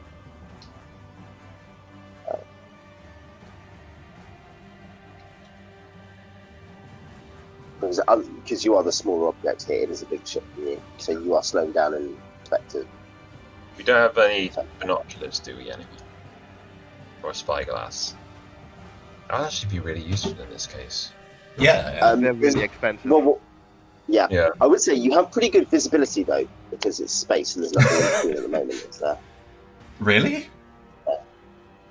Yeah. Well, you're 2 miles away from something in space. That is basically no distance at all, is it? Having been banged down to, Once a ship moves within the gravity well of a large body 10 tons or greater, it drops to SR. I bet they're probably, if they are just normal people, they're probably really annoyed that we've accidentally knocked them out of warp speed. Yeah. Does it carry any insignia? If you're looking, does anyone have heraldry or anything like that? I have spacemanship, which says that I can recognise the insignia of all ships' ranks. I think that would be more like. I don't know. Yeah, naval. Oh, that's my ship. Yeah, Yeah. Naval rank. Yeah. It is heading back toward the God's Marbles. That's probably what you know about it. I don't. Yeah. That's. Would I at least recognise it if it were from the Elven Navy, then perhaps? It is not from the Elven Navy. It will not be a dwarven ship because dwarves aren't. Don't tend to jam these. They can jam because of their currents, but the reason they rely on citadels is because they have relatively few. So it could be a dwarf, but it's unlikely. As I say, it looks like a dragonfly, but it is something new or different to a normal dragonfly. Yeah, I think we just continue on cautiously, see if they hail us somehow. Yeah, we'll give them a death glare as we blow by. Yeah. Why don't you try to pirate them? Yeah. What could possibly go wrong? Yeah. Yeah. With your one fighter. I mean, plus Jackson. Jackson could just stop jamming and you could all attack them. I guess. Yeah. But, unless we're actually evil, we can't just go attack random people, really. No, you don't have a letter of marque. You don't have a particular target, so... Yeah. No. It'd be considered an evil... Well, I guess at least a very neutral act, but probably an evil act, really. Meaningfully. Yeah, I think even as a neutral person, you need something to kind of indicate that it's not completely horrible to just attack them. Yeah. Yeah. Well, if we just decide that capitalism's bad or something, and that piracy, people who make money is good, then it will stop being evil. That's just a different version of evil. That's evil with more steps. Yeah. That's just semantics. Well, I think as a chaotic neutral character, I'd probably be okay with attacking people who are at least pretty much morally bankrupt or not particularly innocent, but not just anyone. Like you see a random Yakuza ship or something, and it's Yakuza. You can't prove they've done anything wrong, but they're Yakuza.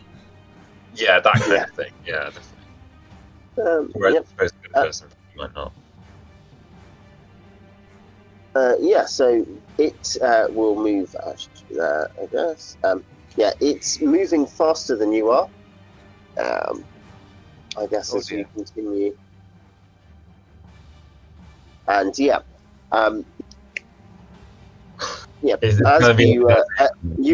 will see that you'll see at this point, as you're continuing on, it will slow down. It begins to slow down. And doesn't quite change direction, but certainly you'd think, I guess, Xeethra particularly, that it has spotted you now, where it may not have before. Jackson, what is the etiquette here? Should we? He'll look at you and be like, etiquette? How much bigger is it than us? It's faster, but is it also bigger? It's about 10 times your size. Yeah, so they might have a lot, not only more firepower, but more crew to outnumber us.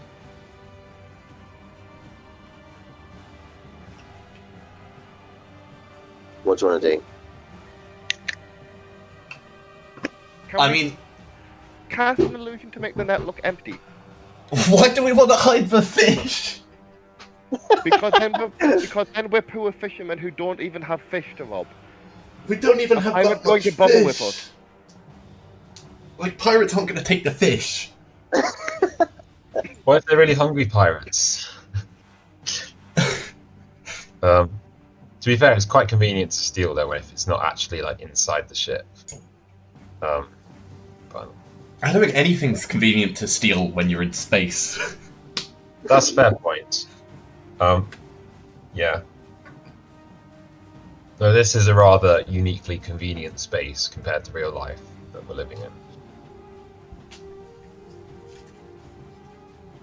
I mean, I think you should try to jump out of a real spaceship, Jamie, and see whether you are pulled back towards the gravity plane. Oh well, if only I went into STEM. Yeah. We've got philosophy is great for arguing about fantasy space on the internet, but not very useful for joining NASA. Yeah, exactly. I think that there's two. We need to keep running. Just keep going. We got to try to get away. There's two possibilities here. They mean us harm, in which case I should probably drop some kind of illusion to make us either look like we've just randomly blown up, or, you know, like there's a bunch of sharks around us or something. Yeah. Or they don't mean us harm, in which case it might be okay to just talk with them. But, you know, the balance of probability and risk reward and all that, I think I should just, you know, try and make them leave us alone. I agree. So, any opinions on what? You basically want to drop chaff, don't you? Yeah. Drop some chaff, yeah. Like, any opinions what? Because, like, just a random, I don't know, fire cloud around us would probably be quite off-putting. But if we could just continue flying on, then it might be quite obvious. How big an illusion can you conjure? The size is another space 500 square foot, which is a weird size considering it's, you know, 3D illusion presumably, but yeah. And I can, I think, move it. Just make it look like some kind of mind flayer vessel, maybe. That should be terrifying. Well, they've already seen us, and we don't want it to be too terrifying in case they are legitimate people. Right, yeah. And decide we're going to be, you know, put down. I think just a bunch of sharks around us. Like, as many sharks. Now, the question is, do I know what space sharks look like? Yes, you even know what scabbers look like, I don't think, yeah. Yeah. PCs are adventures, they know stuff that is reasonable to know. Yeah. I'll, like, pull open the hold, and you can make the illusion look like they've all, like, just, like, spilling out of it. Yeah. A ship full of sharks. Our ship's name, the Fortunate Son. Yeah. These things are lumps of shark flesh that are going to burrow into your spine. How do you feel about that? Hungry for seafood, weirdly enough. Oh, that might have been a good idea, actually, what Beach suggested. I didn't see that. What did Beach suggest? Plague ship. Oh, yeah. Yeah. Well, yeah, what's your declaration this round? I will cast a phantasmal force around the ship to make it look like there's a bunch of sharks. Disease sharks. Z sharks. I will also, I think just before I do this, I will say I'm casting an illusion, making it look like there's sharks. Don't panic. They're not real sharks. Okay, Alex, do you want to roll me a D10 initiative? I technically already moved you actually, so I roll a 10. So yeah. Okay, you'll go first, I guess. It comes to there, and that's when you cast it. You are 1,000. 2,000. What's this? Just said 12,500 yards is. I said 2 miles, not right, of course. It is about 6 miles. So now you are 1,000, 2,000, 3,000, 4,000 yards away. So you're just over 2 miles, 2.3 miles or something. And it can certainly see from there. And let's have a check about.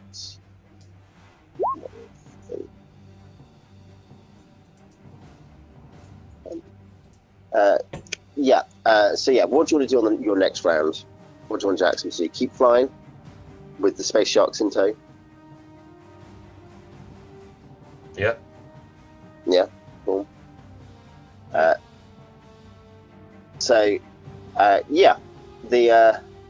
Oppo ship speeds up, continuing, having been kind of nosing towards you, and looking like it might, in fact, probably had sideslip one. It decides to continue straight on, returning to its full speed. So it is passing you. I'm going to stare at them from the deck. And 2.5 miles away, you'll be like, yeah, you better run. Yeah. Streaming into the void. Yeah, that's what I thought. Yeah. Yeah, great. I suppose if there's no air, they wouldn't hear us at all, right? Unless it works. Not. There's no air between your ships. That's what I mean, yeah. Yeah. You both have an air envelope of a certain amount. I need to double check again. I guess it's possible that there's a point at which your air envelopes cross over, but again, you'd still be shouting 2.5 miles away. It's less. Yeah. Okay, in that case, we will still need Jamie, I guess. You want to make a D20 check. It's a 5 in 20 checks, so it's technically D4, but D20. Yep, you make it to Diamond Hammer's Stake. I don't actually have a map up for Diamond Hammer's Stake, so let's. Yeah, I think that's the first time we've ever used the tactical map, isn't it? And hey, they might have been like friendly traders who wanted to give you magic items for free. Yeah, sure. I mentally did a a game theory risk reward grid. And the was this before or after you merged your entire family in real life? Free. But the possible benefits to them being nice versus the risk of them not being nice and the probability of Yeah. The ship was so not like nice. Well, so definitely weren't nice. You just know they were mean. Bill is rocking himself backwards and forwards. They were on an intercept trajectory. They were definitely like. There might have been space police. There were no space cops. I don't want to call them like space police guys. We did the right thing. Yeah. We should become the space police. Yeah, Xeethra's like, I hate space police even more than I hate space orcs. Whoa, calm down, Xeethra. Yeah. Yeah. So yeah, you'll arrive at Diamond Hammer's Stake. Diamond Hammer's Stake is because that's where you're going first. You're not going to Shipper. I've got you in the right place. Diamond Hammer's Stake is also an asteroid cluster. It's not nowhere near as big as the God's Marbles. It is it's got 15 major rocks rather than over 100. So I think it's 12% of the size or something. Or slightly more than that, 14, 15% of the size, I guess. The exact number in the God's Marbles.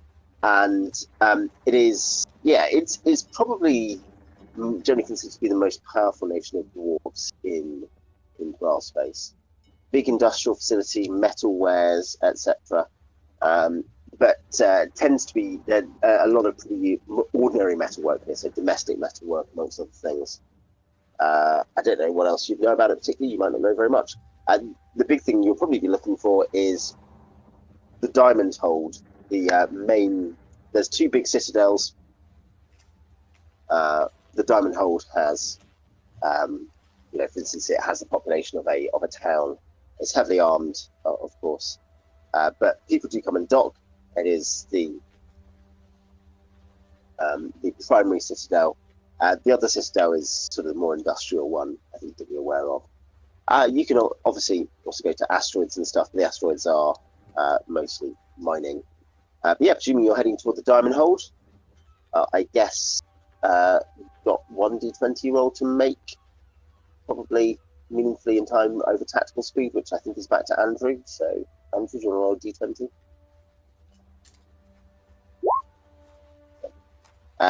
You will be encountered by a ship, which will signal you to come alongside. It has a large flag with a diamond and a hammer on it. Fire the ballista. I've not got heraldry, but I get the feeling these guys aren't pirates. It is a big, heavily armed hammer ship. You can see 2 heavy catapults, heavy double ballista, medium double ballista, and this is heavily armed warship. Oh yeah, no, that's a ship with some chest hair. Yeah. And it will continue to signal you to follow towards, and you'll come into sight of the diamond hold into a dwarven citadel with large reflective panels on it. That is quite flashy and showy. You know, it's less gothy than Black Delve, and much more showy. Isn't Gothy that Joss Whedon show from the 90s? Yeah, the parallel universe version of Buffy where they're all their vampire selves permanently, and they're fighting players. Angel the Vampire Slayer. This is such a Killjoy, Angel the Vampire Slayer. That is, by the way, a show I'm not sure, as much as it's still fun, has aged tremendously well. I don't mean politically, I just mean like the aesthetic is so dated, like the way which is like, this is the humour of Joss Whedon in the late 90s. It's just, very overwhelming. Sometimes things end up like entertaining in a new way as soon as they get dated, like a lot of really corny early 2000s movies. Yeah. I think that's the thing. Like the difference is you watch like I'm thinking about something like Frasier or Dad's Army. They're just funny at the level they are funny. They're just still funny. Whereas I think Buffy has its nice moments and is well put together, but is like it has, like say, for the early corny 2000 movies, it has a very specific time and place. Let's put it that way. Cool. Seen it myself. Yeah, you will be. You'll be brought into the foreigners' quarter at the Diamond Hold. This is actually, it's rather than a kind of pretty rough port with just boarding houses. This is a much more pardon me, a much more serious place for hosting guests. This is obviously meant to be more public facing. Bless you. And thank you. And is certainly comes across like that. You'll be greeted at the dock by an honor guard, inverted commas, of mountain dwarf. You'll see the citadel, by the way, is littered as you get closer with catapults and ballista. Like even the section, more or less, any direction you approach from, you'll be facing, say, 4 catapults, 6 ballistae. This is a fortress ship, a tank of a vessel, and you'll see the kind of shimmer of heat coming out of chimneys, but not smoke.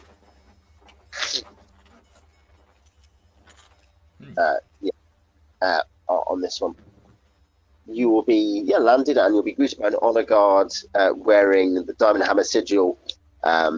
This is more stylized, and it's in dwarven characters, though probably in a style slightly different to the dwarven characters you're familiar with from the Rock of Bral. I don't know if anyone reads dwarven, but it's like an art glyph. It looks, you understand it's probably both letters and also the pictures of a stylized picture of a diamond and a hammer. So we just stopping here for the night then. This is where we want to sell the pish. Oh, okay, right. Not in the Rock of Bral. No. fair enough. Yep. To the fish market. Well, yeah. I think I was going to say, you'll be asked your business. If you say your business is selling food, they will certainly, they will arrange a factor to offer you the face price, i.e. 1.5 gold per pound. Yeah. The factor is a very no-nonsense dwarf who just says no higher, no lower. That's a fair price. Yeah. And we'll take all 420 pounds off you, so you'll make 630 gold out of that. Fine with me. Yeah, Yeah. That's actually pretty good for a day's work. Yeah. Yeah. And yeah, you've borne dangers probably disproportionate compared to a dungeon, but in terms of the risk of encounter, but you've got away with that compared to a dungeon where it's much more intensive. Yeah. The risks of wilderness versus the known risk, the known dangers of dungeons. Yeah. I guess you'll be welcome to be hosted at the local inn, which hosts people, people coming to buy expensive goods, people coming to sell food, people on diplomatic missions who are not being hosted by the king directly, who aren't actually in court at the moment. So you'll be welcome to stay here, or you can get on your way, though I guess you've spent, obviously, much of a day now travelling here, so you may want to rest. Was this where we'd heard rumour of those mercenary jobs? No, that is closer into the system. That is at Shipwrecker. Shipwrecker, right. I mean, we might as well ask about here if they have any, mercenary work going. Yeah, we can tell them we're the premier problem solvers and tomb robbers. If they just have in things that they need doing and they're happy to pay for, but they're not like they don't want to do it themselves. That kind of job. Yeah. Ask them if they have any unguarded tombs lying around. Do you have any tombs? We're very good at breaking into tombs. Not very good at getting treasure from the tombs. Very good at breaking into the tombs. This place will be your tomb. Yeah. Yeah. Yeah, this elf just goes around making strange, vague threats. Yeah. Yep. So it's going to be, what's it this? Yeah, the 60 minus 60 SP for bed and board on Diamond Hold. Yeah, in terms of what you'll pick up, probably I think this will come to Wilsp, is asking around. A guy will say, "Well, you're a little chap, aren't you?" This dwarf will pat you companionably on the shoulder, the barman at this place, and say that a job that might be certainly Wilsp might be of use in the dwarves find difficult is that there are there's some diminutive thieves apparently around in the lower levels of Diamond Hold who are stealing tools and food. Smaller than dwarves, they think, really skinnier than dwarves. From the rumours, but they're only ever seen they're seen in the dark very often. Remember, they're like a couple of feet tall, these thieves.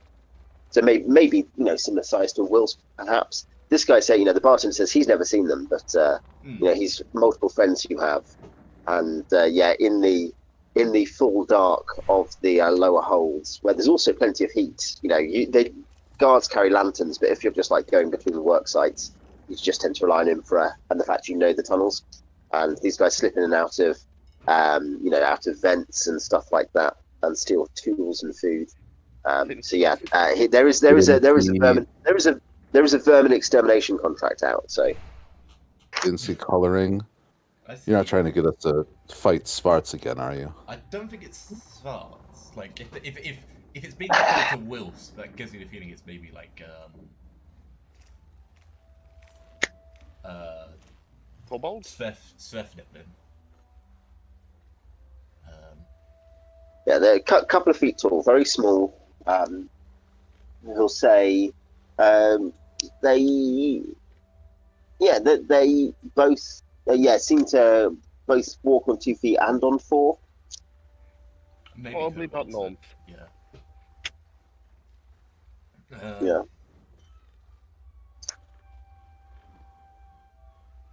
I mean, if it is kobolds, I'd be, I fucking hate kobolds. Goblinoids, yeah.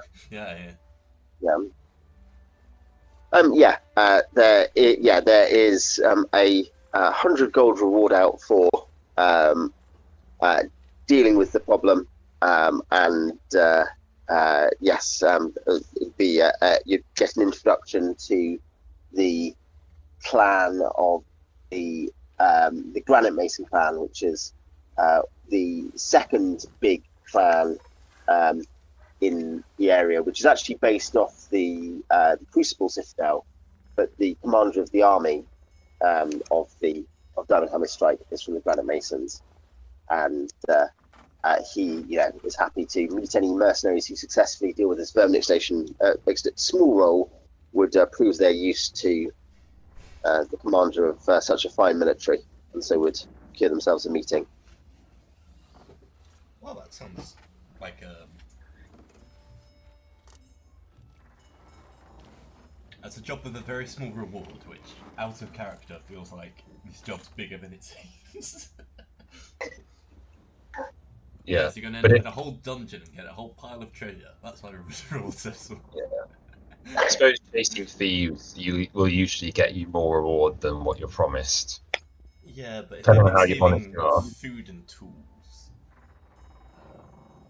then we'll... Well, yeah. I mean, including and trade goods and stuff. Okay. They're taking stuff from them. Well, we give it a go, and then if it takes ages or turns out to be way more dangerous than it's worth without the reward, then we can, reconsider. What's that, Andrew? Sorry. How recovered am I? How long has it been since the? This is 3 days. I mean, so you can certainly chill out here 4 days for the doc to finish. Is that 4 days? It would cost you 24 gold. It'd cost you 24 gold to do that, basically. We could do some. Is that including the double healing? Or in fact, less than that, 18. When Andrew, you just need a week regardless to heal up. Like double heal is just hit points, but you need a week of bed rest to stop being concussed. Okay. Basically. Yeah. Okay. Yeah. Essentially, you've been badly concussed. You've lost a lot of blood. Broken a rib or something. Yeah. Right. So there's just stuff to heal. Have you had an accident at work? Given there's a 5% chance of disease every time a rat bites you, feel glad that didn't happen as well. That is the same as a natural 20 against you. So, yeah. Yes. So that is your choice. What we could do is just take those few days, just do perhaps a bit of preliminary scouting, just loiter about in these lower levels, see if we can spot these thieves and see, so we know if we're dealing with kobolds or goblins or Sverfniblin or I don't know, giant intelligent rats. Orphans. Yeah. Or worse. That would be the worst option. Yeah. But we've got to call in reinforcements. Well, no, it'd be the worst because we the can't Mage just kill contact. them. No, just get the Giff to come and kill them. Shouldn't. No. Yeah. No, that's fine. You can certainly do that. No, the real problem for Dr. Jones is that he's permanently hearing the was it the Venga Boys or who was it? Aqua. Was it Aqua who had that song, Dr. Jones? He just Jones, just whilst he's recovering, he's hallucinating listening to the song Dr. Jones. Can Phantasmal Force make a noise, or is it just visual? I mean, it's just visual. It specifically is there is no other component. It can move. I think the point is improved Phantasmal at least can move. I think Phantasmal might be able to as well. Phantasmal. It's just about size, isn't it? You can move, but I mean, it's like animated. Phantasmal. So I think at short distances, doing a creature would be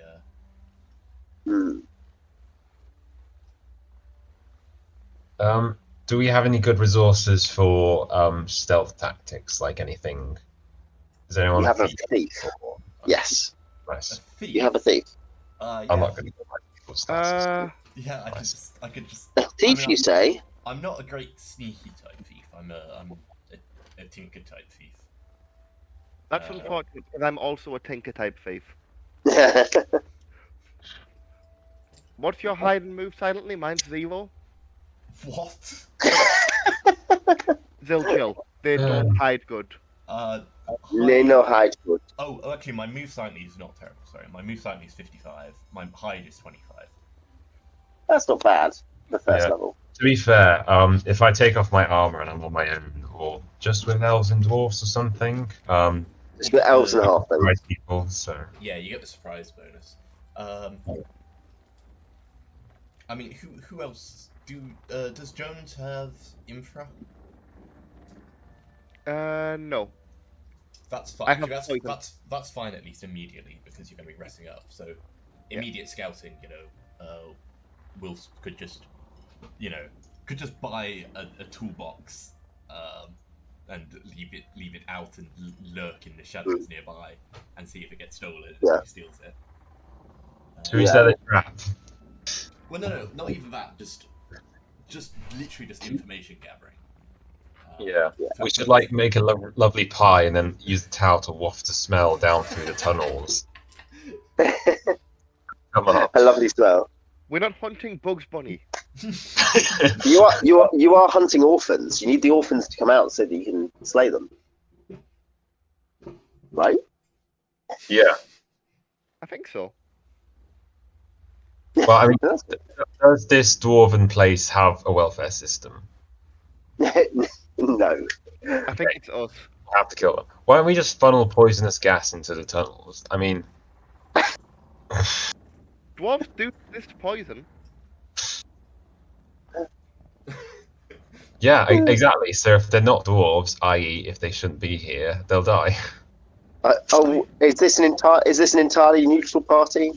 No, Wilsp is chaotic good, and poison of any kind is like. Yeah, I'm not seriously suggesting it. No, I'm just checking the listiness of this. It's probably licit, it's probably licit if you think it's just vermin or monsters, and you don't think you'll hurt any dwarves. We could do that. It just depends on good characters will be more gun shy about battle damage. I don't even know how we'd find that quantity of poison gas anywhere. Hello, do you have any poison gas we can pump your asteroid full of? No, what you should do, you go to the lowest floor, you start a bonfire, you throw a bunch of dried chilies in it. Stop making me hungry. You're hungry to... Dr. Jones. That was actually a Simpsons reference rather than an Aqua reference, but yeah. He's having these bizarre hallucinations about chilies.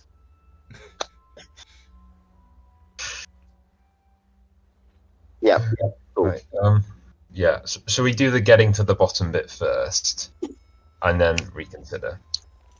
I mean, I guess everyone apart from Jones has infra, don't they? So if all three, the rest of you want to go down hunting in the depths in the dark without, you can.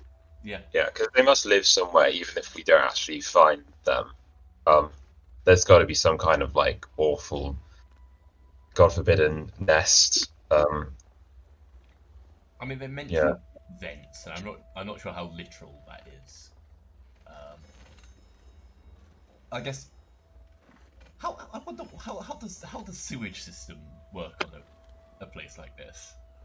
Hit off the side. Oh, yeah, you're just off the back, trailing. That's what the rock does. Where does it go? Into space, where it obviously freezes and gets scattered slowly by anything else. It hits it. Wouldn't it just eventually fill up the gravity sphere or whatever? We want to just go onto the rock and continue. There's space-borne scavengers eating the force. Yes, there are. Okay. Hence, space guards, scabbers. I guess that means it also does just rain in space. What if they have a really tall tower where it's just outside of the gravity sphere, so that when you go to urinate, it goes up out into space? Yeah, you mess up with the gravity plane enough that it just goes into space. They pump it into space. One of the random encounters on the table is just a cloud of frozen block of urine. Yeah. No, like a frozen block of urine smashes your ship. Yeah, moving at relativistic speed. Yeah. The Wee God or something, it just forms out of like millennia of human wastage. That's got to be some elder creature from a plane of ooze or something. Yeah. Oh no, the kind of things. So what you would think of the episode that was entirely about space shit? So you don't in this Spelljammer game, you don't get to actually Spelljam. You just encounter space refuge, space poo, space wee. Yeah. Low level adventuring, guys. You got a mudcore, you know. Well, I mean, the start of the campaign was us taking advantage of space typhus, like the typhoid. Malingerous cholera. That was it. Malingerous cholera. A very mild form of cholera. That meant there was lots of work. Yeah. I mean, hey, it ended up with you breaking up a slaving gang and rescuing a bunch of kids. That's pretty heroic. You can't really tell anyone any details about it. I mean, it's very vague. Because we found some children. All the competent adventurers were all sick. Yeah. Yeah. I reckon if they are, we should keep our reputation for treating children well, actually, and just, you know. I think, regardless of individual alignment, that's going to be our bottom line. You know. Be oh no, yeah. Like you'll have a player's going to create like a chaotic evil character. You know, they've adopted like an insane Skrull as their character, and they're like, no, even my character believes we should treat kids right. Yeah. Otherwise, the DM starts killing our characters. Oh no! Send down the Lord of Madness has possessed your body and turned you into frozen space urine. I enjoyed the pause there, like you were reading off a random thing. Yeah. I rolled it up, and that's just what's happened. Sorry. Wow. Yeah, powderized space vomits, another option on the list. Yeah, it's surprisingly only ever happens to people who do disgusting things in the game. Yeah, great. So yeah, no, you can certainly do that. That's we've got literally 5 minutes play, so we might as well do this past bit, because then next time we can possibly even fast forward to the dock, depending on exactly what happens. So I think I think the dock being better. I mean, I think rough plan. First day, I'll just like loiter around the lower bits, and then maybe second day, if I don't find anything, I'll buy a bait toolbox. Yeah. Cool. Day one, do you want to roll a D10, I guess? Are we all going to stick together whilst we go down, or are we splitting up? Or are you just sending Wilsp down, or are you each the info people going on their own? I think the others were planning to go as well. So I think perhaps you two together and Wilsp on his own, because Wilsp can hide. Hide in shadows, yeah. Mm-hmm. Okay. Was that a D10, did you say? Yeah, D10. Oh yeah. And I guess Jamie, do you want to roll for you and Beach? Doc, what are you spending your time at the Pleasant Inn?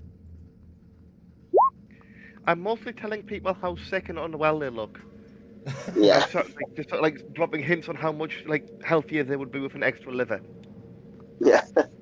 Probably people are literally like, you've got like a big wound on your head. Are you sure you're okay? Have you left your place of recovery? Is there an asylum nearby?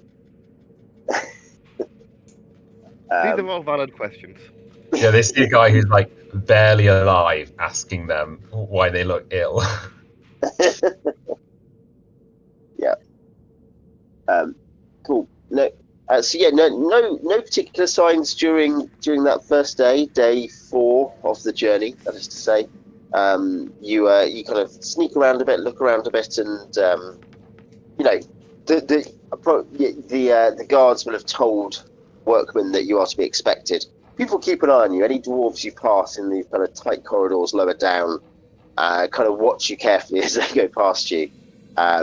You are random adventurers just sneaking around. And of course, the workshops themselves, which are fully manned, you're politely, disinvited from entering. But the kind of various vents and corridor systems and so on, storage areas like those that aren't heavily in use, you are welcome to go around. It's the set of Babylon 5. You're in the set of Babylon 5.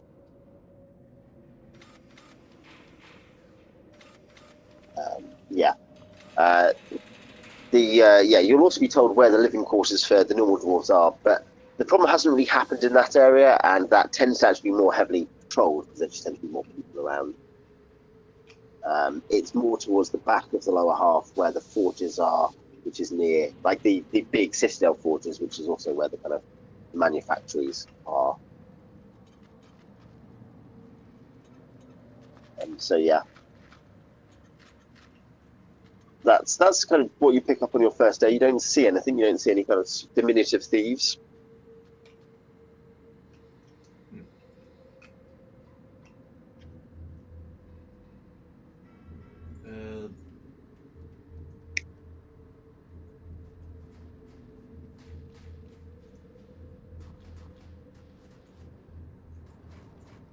Yeah, it's all disappointing us to stay longer and pay more for room and board while we look into this. Well, I mean, it's an elaborate scheme. We're not that hard by that, if that is the case anyway, because we'll still need to wait at some point for Jones to heal up.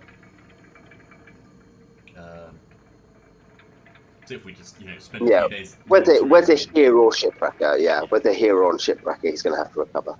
So.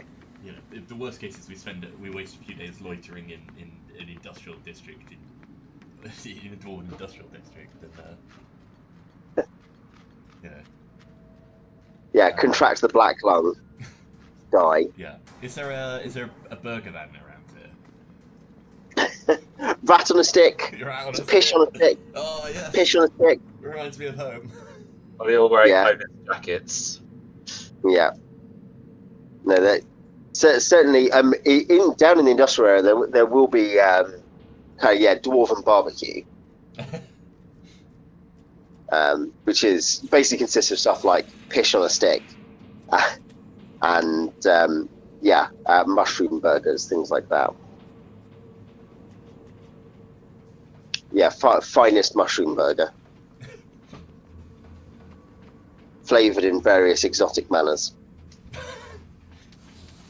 This is not sold at the kind of the top side, the dockside inns, which are, meant to represent the diamond hammers, well, and they kind of lots of foreign food, lots of stuff you'd be used to from the rock. I don't necessarily know what they'd eat on. I don't know what they'd eat on Iron Piece necessarily. WD-40, basically. Sorry, what's that? It's just like cooked in WD-40 or something. Yeah, pretty much. Yeah. I think this idea I've quite liked. That dwarven food would be like almost toxic to non-dwarves because, like how humans eat spicy stuff, dwarves are like poisonous. Yeah. Yeah. So even more so. Hey that. These are absolutely poisonous, but they're also the best mushrooms you'll ever eat. Yeah, they'll upset that, and they ship in mushrooms, and the little domestic food they have in the region is mushroom, basically. I mean, Iron Piece, you'll actually be used to probably just eating fairly normal food, though as a gnome, you'll you might be slightly more tolerant of odd food. Yeah. Try everything once except Morris dancing. Yeah. Yeah, back home, Morris dancing is massive on Iron Piece, and something that Wilsp has always avoided. Not being a cringe tinker gnome. If you ever see me putting bells on my clothes, shoot me. Yeah. Even if it's part of some ploy to attract space animals, just still kill me. Yeah. Cool. So, okay, what is your plan for the next day then? And we'll finish up this night. Wills would like to go buy a cheap toolbox and a lunch box. And we'll just leave them on a corner or something as he loiters in the shadows nearby. Yeah. I guess, are you just going to leave one of your rations in the lunchbox or something? Yeah. Okay, mark off one of your rations, or set aside one of your rations.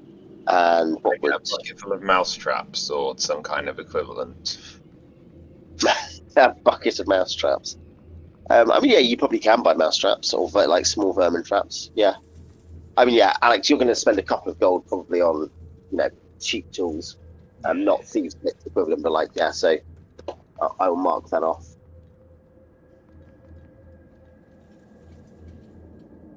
Yeah. Yeah, cool. Maybe like a disguise that's made to look like a stalagmite or something. That might be hard to make. Mm-hmm. Yeah. No, so yes, we will. Yeah, what's your hide in shadows, Wilsp? Because that's the other thing you're doing, isn't it? Is from your previous description, you're hiding. What is you? And you said it's 55 hiding, Alex? Oh, sorry.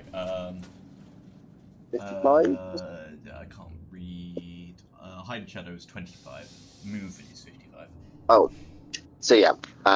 Yeah, so you're not so much hiding nearby necessarily as just somewhere in the area. I think, like I'd still try and like hide in a darkened area nearby. Yeah, that's fine. Somewhere with an eye on the bait. Yeah. So yeah, in that case we'll finish up on. You'll see a animal-like, but also humanoid-like creature. That looks, is kind of pushes itself along. Sometimes it's quadrupedal, but then it kind of stands up bipedally and looks around and grabs stuff and pulls itself up in a pipe, swings over to your bait, looks around. It's not quite at the bait, but it looks around and looks seemingly toward you. And you then see it open up a very slight glow in its hand. And though it doesn't kind of directly illuminate you, the creature just kind of flashes this around in your direction for a second or two, and then starts to move away quickly. Curious. You said animalistic. Are we talking rat-like or? It didn't look like a rat. No, it was, I'd say, quadrupedal. Yeah. But its lower limbs were stronger and bigger, and it pulled itself up on hands which looked like they had opposed thumbs. I can't tell. I mean, would I recognise if it was a kobold since gnomes have the kobold racism? Yeah. In this universe, well earned. No, you do not think it is a kobold, no. Okay. Or another goblinoid of the types that you are familiar with fighting. Interesting. I will not pursue. In fact, you'd probably one thing you would say in terms of the fact you can tell the kind of ripples of the outline of the heat signature. It's furry, so it is not goblinoid, unless it's a bugbear, but it's far too small to be a bugbear. But kobolds are furry, aren't they? Because they're dogs. Kobold. Originally. Kobolds are typically, one, their heat signature is low because they are colder blooded than most. And though some have others are fairly bare and scaly, depending on the subbreed. So you do. Yeah, it's maybe the same size as a kobold, maybe slightly smaller than a kobold, because kobolds are slightly bigger than a lot of gnomes are. It doesn't have a dog or lizard-like snout. It's not like that sort of thing. It's a smaller snout. It is a snout. It's a smaller snout.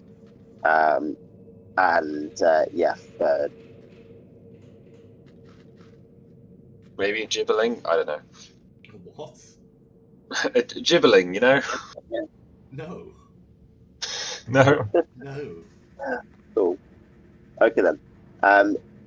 I assume you're either pursuing or going to get your friends. We should leave that there for tonight. But yeah, I assume that's the next thing will be you pursuing or going to get your friends, one or the other.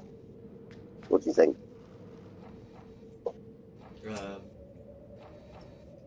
Yes. Or what? Yeah. Choose now. You don't get 2 weeks to decide. Are you trying to follow it, or are you heading back to your friends? No, I'm not going to pursue. Definitely not.